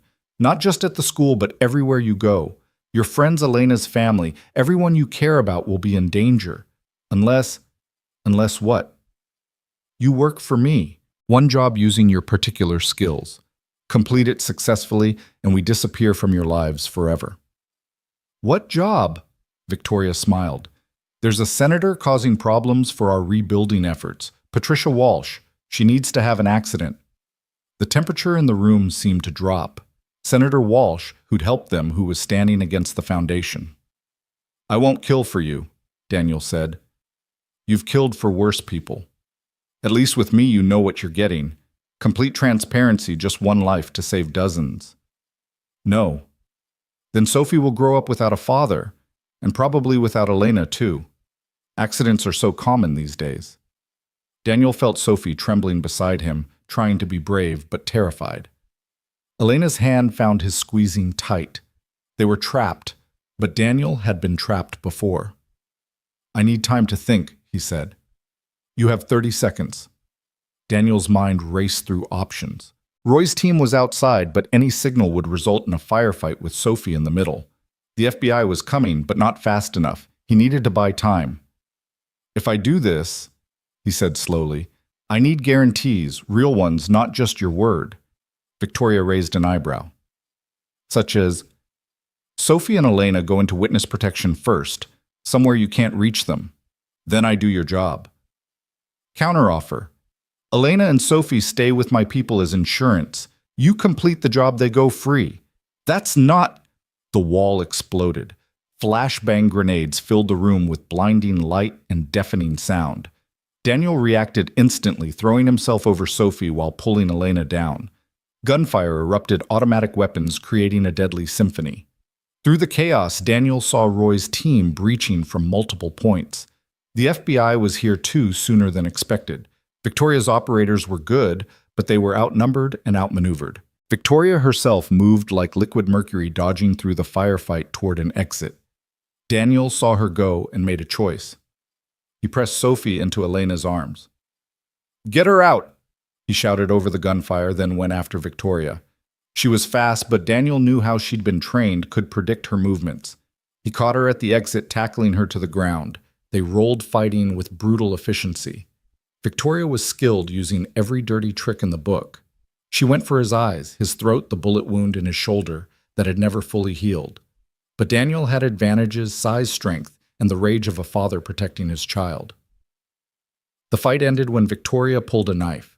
Daniel caught her wrist twisted until the blade fell, then put her in a chokehold. Unlike with Marcus, he didn't hesitate. He held on until she went limp, unconscious, but alive. He wanted her to face justice, to rot in a cell thinking about her failures. He zip-tied her hands and feet, then looked back at the refrigeration room. The firefight was over. Victoria's operators were down, dead or captured. Roy stood in the center, weapon still raised, scanning for threats. "Sophie!" Daniel called out. "Here, Daddy!" She ran to him, Elena close behind. They were dusty, scared, but unharmed.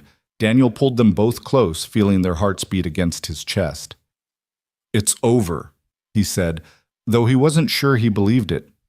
Senator Walsh arrived with the FBI cleanup team, surveying the scene with grim satisfaction. "Victoria Kane and 6 operators in custody," she said, "plus the intel from their communications equipment. This is Big Daniel. This breaks the foundation wide open." "There are others," Daniel said. "She mentioned someone above her, someone funding all this." "We'll find them. With Victoria in custody, people will talk. They always do when facing life in federal prison." But Victoria wasn't talking. Even in custody, even facing multiple life sentences, she maintained her silence. Her lawyers, expensive ones who appeared from nowhere, fought every charge, challenged every piece of evidence. Weeks passed. The trial was set, witnesses prepared, but Daniel couldn't shake the feeling that something was wrong. Victoria was too calm, too confident for someone facing life in prison. The answer came at 3 in the morning, exactly 1 month after the warehouse confrontation. Daniel woke to the sound of Sophie screaming. He ran to her room, found her sitting up in bed, pointing at the window. There was something attached to the glass, a photo. Daniel approached, carefully examining it in the moonlight. It was a picture of Victoria Kane, in a business suit, standing outside a federal courthouse. Free. The phone rang. Daniel answered, already knowing who it would be. "Hello, Daniel." Victoria's voice was smooth, amused. "Did you really think prison could hold me? I have judges who owe me favors, prosecutors who value their family's safety. The charges have been dropped. Lack of evidence, they said. That's impossible. We had you cold. You had nothing that money and influence couldn't erase. But don't worry, I'm not coming after you. Not yet. I have bigger plans now, and frankly, you've become irrelevant. Then why call professional courtesy? You fought well, better than Marcus ever did. I respect that. So I'm giving you a choice. Disappear. Really disappear this time, and I'll pretend you don't exist. Stay, and you'll wish you'd taken my offer. We're not running. I thought you might say that. Your funeral. Literally. Eventually." The line went dead. Daniel looked at the photo again, then at Sophie, who was trying so hard to be brave. "Pack a bag," he told her gently. "We're going on a trip." But they didn't run. Instead, Daniel called every contact he had. Every favor owed every person who'd ever stood against corruption and violence. If the system couldn't hold Victoria Kane, then they'd have to find another way. Elena worked her media contacts, ensuring Victoria's release became a scandal. Public pressure mounted for a new investigation, one that couldn't be corrupted or influenced. Roy's team became permanent fixtures, rotating shifts to maintain security. Other veterans joined them, men and women who'd heard the story and refused to let Victoria win. Senator Walsh, though frustrated by the legal failure, continued pushing for congressional action. New laws were proposed, oversight committees formed, all aimed at preventing another Blackstone, another Prometheus Foundation. And somewhere in the shadows, Victoria Kane watched and waited, planning her next move in a game that seemed to have no end. But Daniel was done being reactive, done waiting for the next attack. If Victoria wanted a war, he'd give her one. Not with violence that was her way, not his anymore, but with truth, persistence, and the unwavering determination of a father protecting his family. The real fight was just beginning. The weeks following Victoria's release became a careful dance of vigilance and investigation. Daniel transformed their Denver home into something more than a fortress. It became a command center for a different kind of warfare. Elena worked tirelessly, her laptop always open, tracking shell companies and financial transactions that might lead to Victoria's backers. Every morning, Sophie asked the same question at breakfast. "Are we safe today, Daddy?" And every morning, Daniel gave the same answer, "Today we are." It was Roy who found the first real lead. He arrived one evening with mud on his boots and exhaustion etched into his face, having driven straight from Montana after meeting with an old CIA contact. "Victoria isn't working alone," he said, spreading documents across the kitchen table. "She's partnered with someone called the Architect. Nobody knows their real name, but they've been orchestrating private military operations since the Cold War." Elena studied the documents, her journalist instincts firing. "These financial patterns, they go back 40 years. This person has been building a shadow empire. And Victoria is their newest general," Daniel added, piecing together the implications. "She gets operational control, they provide resources and protection." Sophie wandered into the kitchen, clutching her stuffed elephant. She'd been having trouble sleeping again, dark circles under her young eyes. "What are you looking at?" Daniel's instinct was to shield her, but Elena touched his arm gently. "She deserves to know what we're facing," she said quietly. So Daniel lifted Sophie onto his lap and explained in simple terms about the bad people who were still out there, about how they were working to stop them. Sophie listened solemnly, then asked a question that cut straight to the heart of the matter. "Why don't the police just arrest them?" "Because these people have money and power," Elena explained. "They've made friends with some of the people who are supposed to stop them." "That's not fair," Sophie said with the absolute moral clarity of childhood. "No," Daniel agreed. "It's not. That's why we have to be smarter than they are." That night after Sophie finally fell asleep, Daniel found Elena on the back porch staring out at the darkness beyond their yard. The motion sensors Roy had installed created little pools of light that flickered on and off as cats or raccoons passed through.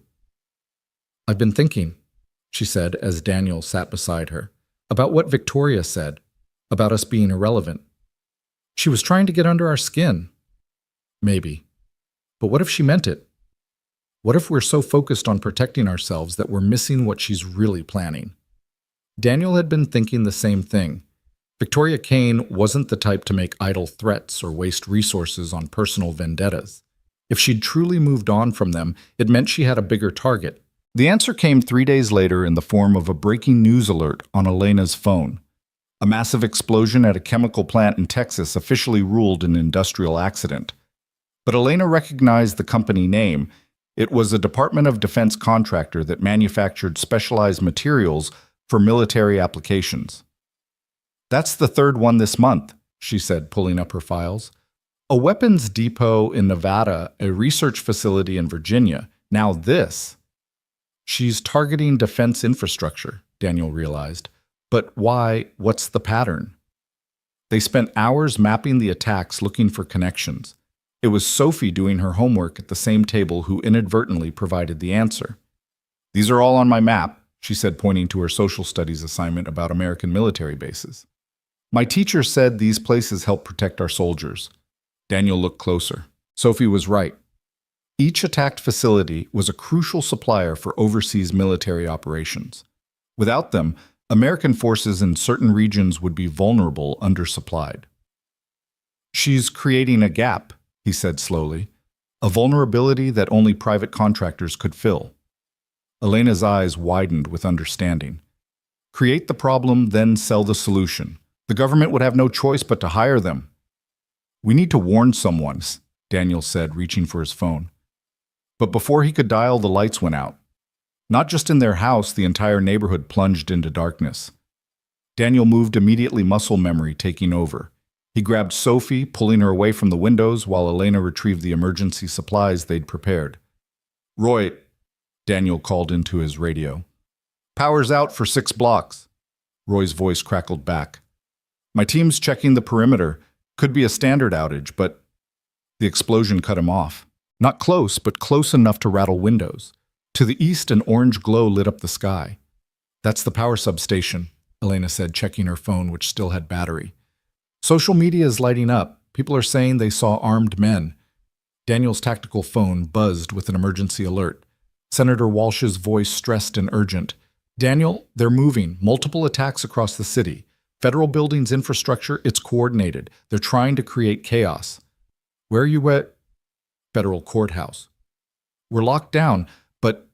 Gunfire erupted in the background. "They're breaching Daniel. They're after the sealed indictments, the evidence we've been gathering." The line went dead. Daniel looked at Elena, and Sophie saw his own determination reflected in their eyes. They could wait for this to pass. Or they could act. "Take Sophie to the safe room, he told Elena. "No," Sophie said firmly. "We stick together. That's what you taught me." "Sophie, this is dangerous." "Everything's dangerous now, Daddy, but we're stronger together." 8 years old, and already she understood what Daniel was only beginning to accept. They couldn't protect her from this world, could only teach her to be strong within it. Roy burst through the back door, 2 of his men behind him. "We've got movement. 3 vehicles approaching tactical formation. This is it." Daniel made his choice. "We go to the courthouse. Victoria might have judges in her pocket, but she needs those documents destroyed to rebuild completely. If we can protect them..." "It's suicide," Roy interrupted. "She'll have teams all over that building." "Then we'll need help." Daniel pulled out his phone and did something he'd sworn he'd never do. He activated an emergency protocol from his SEAL days, a number that would connect him to Active Duty Special Operations Command. "This is Lieutenant Commander Hayes, authentication code Whiskey 779er. I have actionable intelligence on an active terrorist threat. Request immediate QRF support at the following coordinates." The voice on the other end was professionally skeptical. "Sir, you're listed as retired. Check with Admiral Morrison at JSOC. Tell him Daniel Hayes says the Prometheus Foundation is attacking federal facilities in Denver. He'll confirm my credentials." There was a pause then. Stand by. While they waited, Roy's team engaged the approaching vehicles. The firefight was brief but intense, the attackers not expecting such professional resistance. 2 vehicles retreated, the third was disabled, its occupants captured. The phone rang. Admiral Morrison himself, Daniel's old commanding officer. "Hayes, what the hell is going on?" Daniel explained quickly, efficiently, the way he'd been trained to deliver battlefield intelligence. Morrison listened, then swore creatively. "I can have a team there in 30 minutes. Can you hold until then?" "We're not staying here, sir. We're going to the courthouse." "Negative, that's..." "Sir, with respect, I'm a civilian now. I'm telling you where we'll be. Support or don't, but we're going." Morrison was quiet for a moment. "You always were a stubborn son of a bitch. 30 minutes, Hayes. Try not to die before my boys get there." They moved fast, taking Roy's armored SUV. The city was in chaos, sirens everywhere, smoke rising from multiple locations. Victoria had turned Denver into a war zone, but Daniel recognized the tactic. Most of it was distraction designed to spread law enforcement thin. The real objective was the courthouse. They approached from the west using side streets to avoid the main combat zones. 3 blocks away, they could see the courthouse was under siege. Multiple breaching points, professional assault tactics. Victoria had brought an army. There, Elena pointed to a parking garage adjacent to the courthouse. "We can access the underground tunnels from there." Daniel looked at her in surprise. "I'm a journalist," she said with a slight smile. "I know every government building's dirty secrets." They entered the garage fast, Roy's team securing each level as they descended. The tunnel entrance was hidden behind a maintenance panel exactly where Elena said it would be. The tunnel was dark, narrow, and smelled of decades of decay. Sophie walked between Daniel and Elena, her small hand gripping her father's tightly. Behind them, Roy and his men moved like shadows, weapons ready. They emerged in the courthouse basement to find chaos. Federal agents were engaged in a running battle with Victoria's operators, the hallways filled with smoke and gunfire. Daniel recognized the defensive positions the agents were being pushed back systematically. "We need to get to the evidence room." Senator Walsh's aide, Jennifer, appeared from behind an overturned desk, blood running from a gash on her forehead. "4th floor, but the elevators are down and the stairwells are compromised." "Not all of them," Daniel said. During his testimony months ago, he'd memorized the building layout, another old habit. "There's a service stairwell on the north side, probably not on their assault plan." They moved through the building like ghosts, avoiding the main firefights. The service stairwell was clear, but Daniel could hear footsteps above. Someone else had the same idea. "Roy, take your team, flank them from the main corridor. We'll hit them from behind." Roy nodded and disappeared with his men. Daniel, Elena, and Sophie climbed quietly, Daniel carrying Sophie to keep her steps silent. On the 4th floor, they could hear voices, Victoria's men discussing explosive placement. "They're going to blow the evidence room," Elena whispered. Daniel set Sophie down in an alcove. "Stay here. Don't move until I come back." "Promise you'll come back," Sophie said, her voice small but steady. "I promise." Daniel and Elena crept forward. 3 men were rigging charges to the evidence room door, focused on their task. Daniel moved first, silent, as death taking down the nearest man with a chokehold. Elena grabbed his weapon, covering the corridor as Daniel engaged the other 2. The fight was brutal, but brief. Daniel's training combined with the element of surprise gave him the advantage. Within seconds, all 3 were unconscious. He quickly disarmed the explosives, a simple setup designed for destruction rather than sophistication. Roy's team appeared from the main corridor, having cleared their section. "Evidence room secure, but we've got a bigger problem. Victoria's here 5th floor. She's got the judge who was overseeing the sealed indictments. Judge Patterson." Daniel knew him, an honest man who'd refused to be bought or intimidated. If Victoria had him, she could force him to void the indictments, destroy the legal framework they'd built against the Foundation. "Elena, get Sophie and get to the evidence room. Download everything you can to off-site servers." "What are you going to do?" "End this." Daniel took 2 of Roy's men and headed for the 5th floor. The courthouse's executive level was eerily quiet after the chaos below. They found Victoria in the judge's chambers, 2 operators flanking her while she held a gun to Judge Patterson's head. "Daniel," she said without turning around, "I wondered when you'd show up. Hero Complex is so predictable." "Let him go, Victoria. It's over. The military's coming. Your operation's blown." She turned then smiling. Is it I've destroyed half the evidence, corrupted the rest. Even if some survives, the chain of custody is broken. Any decent lawyer could get it thrown out. Maybe. But you're forgetting something. What's that? I don't need lawyers anymore. The window behind Victoria exploded as a sniper's bullet took out one of her operators.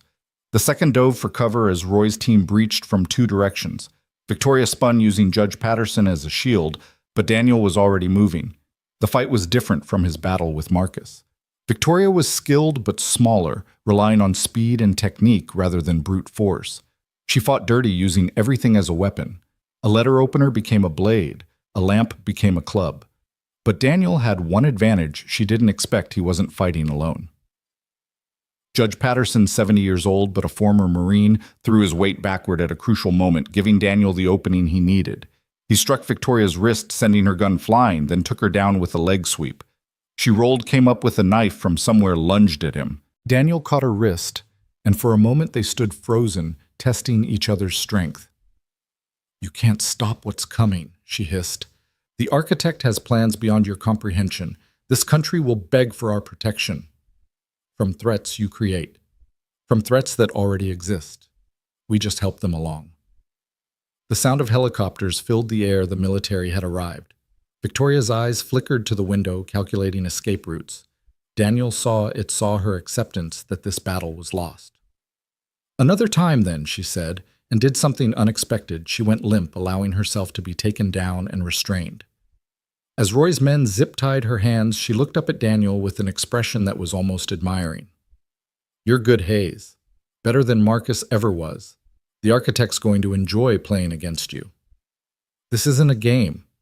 Everything's a game. You just haven't learned all the rules yet." The military teams flooded the building, securing the remaining threats with brutal efficiency. Admiral Morrison himself arrived, surveying the damage with a grim expression. "Hayes, you look like hell." "Feel worse, sir." Morrison gestured to Victoria, who was being led away by federal agents, real ones this time, with military oversight. "Think it'll stick this time?" "It has to." But even as he said it, Daniel wondered. Victoria had seemed too calm, too accepting of capture, like this was part of a larger plan he couldn't see yet. He found Elena and Sophie in the evidence room, Elena's laptop connected to multiple servers, uploading terabytes of data. "It's all here," she said. "Everything. Financial records, operational plans, names of everyone involved. It's going worldwide: news agencies, law enforcement, intelligence services. They can't bury this." Sophie ran to him, and he lifted her into his arms, feeling her heart beat against his chest. "You kept your promise," she whispered. "Always will, baby girl." Senator Walsh arrived looking haggard but victorious. "We did it. With military custody and international attention, Victoria's not walking away this time." "What about the architect?" Daniel asked. Walsh's expression darkened. "Still a ghost, but we've cut off their operational arm. Without Victoria, without the Foundation's resources, they're crippled."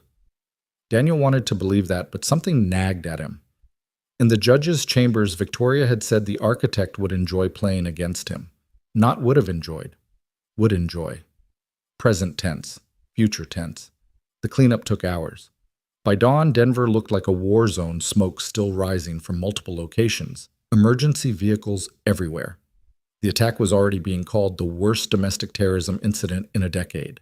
Victoria Kane's face was on every news channel, the Prometheus Foundation's activities dissected by every analyst. But in the suburban home where Daniel, Elena, and Sophie finally returned exhausted and battered, a package waited on the doorstep. No postmark, no delivery service markings. Just Daniel's name in elegant handwriting. Inside was a chess piece, a black king, and a note. "Well played, Mr. Hayes, but the game is far from over. Your move. The architect." Daniel showed it to Elena, who was helping Sophie with the minor cuts and bruises she'd acquired during their escape. "They're still out there," she said quietly. "Yes. We can't keep living like this. Sophie can't keep living like this." Daniel looked at his daughter, brave beyond her years, but still just a child who deserves safety, normalcy, peace. Then he looked at the chess piece, understanding the message. The architects saw this as a game, but games had rules, patterns, strategies that could be learned and countered. Then we changed the rules, he said. Over the next weeks as Victoria's trial began, this time under military tribunal with no possibility of judicial corruption. Daniel began his own investigation into the architect. He reached out to contacts worldwide following financial threads that went back decades. Elena used her journalistic network to uncover patterns connections that others had missed.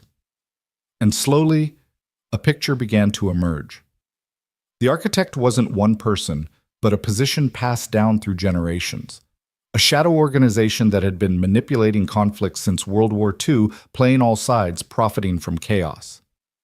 They're not just war profiteers, Elena said one evening, surrounded by documents and laptop screens.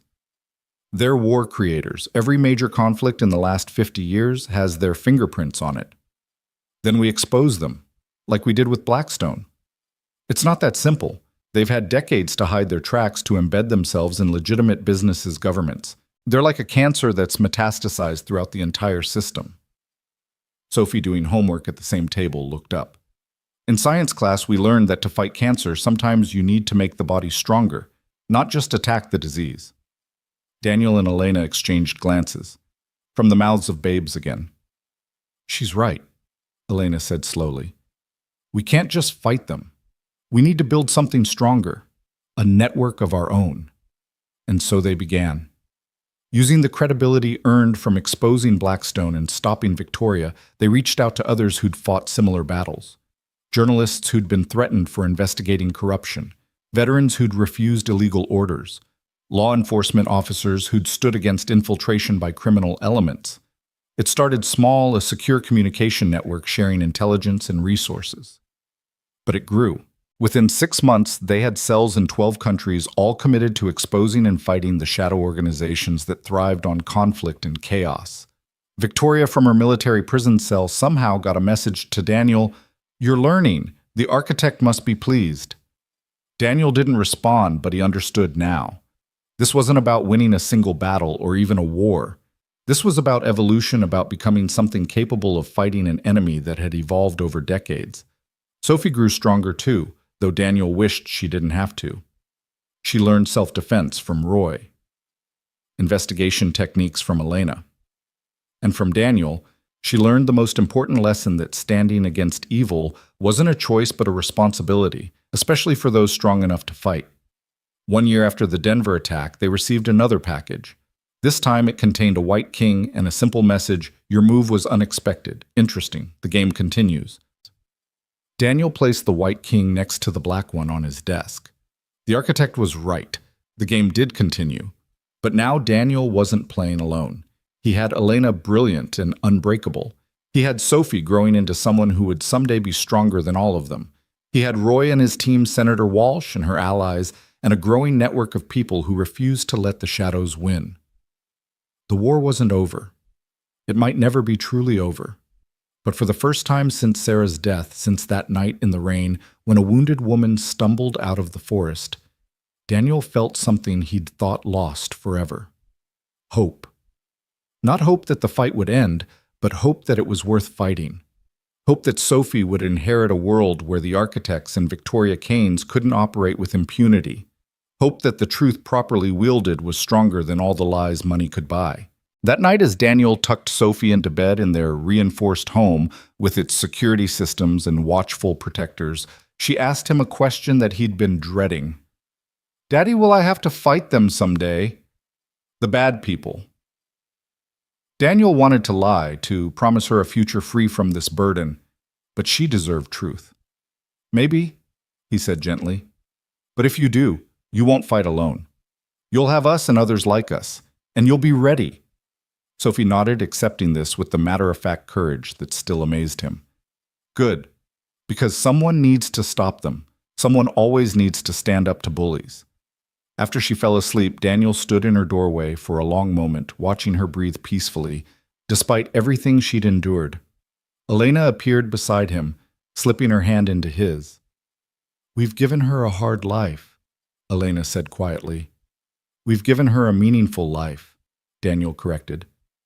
"That's rare and more valuable." Outside, Roy's team maintained their watch.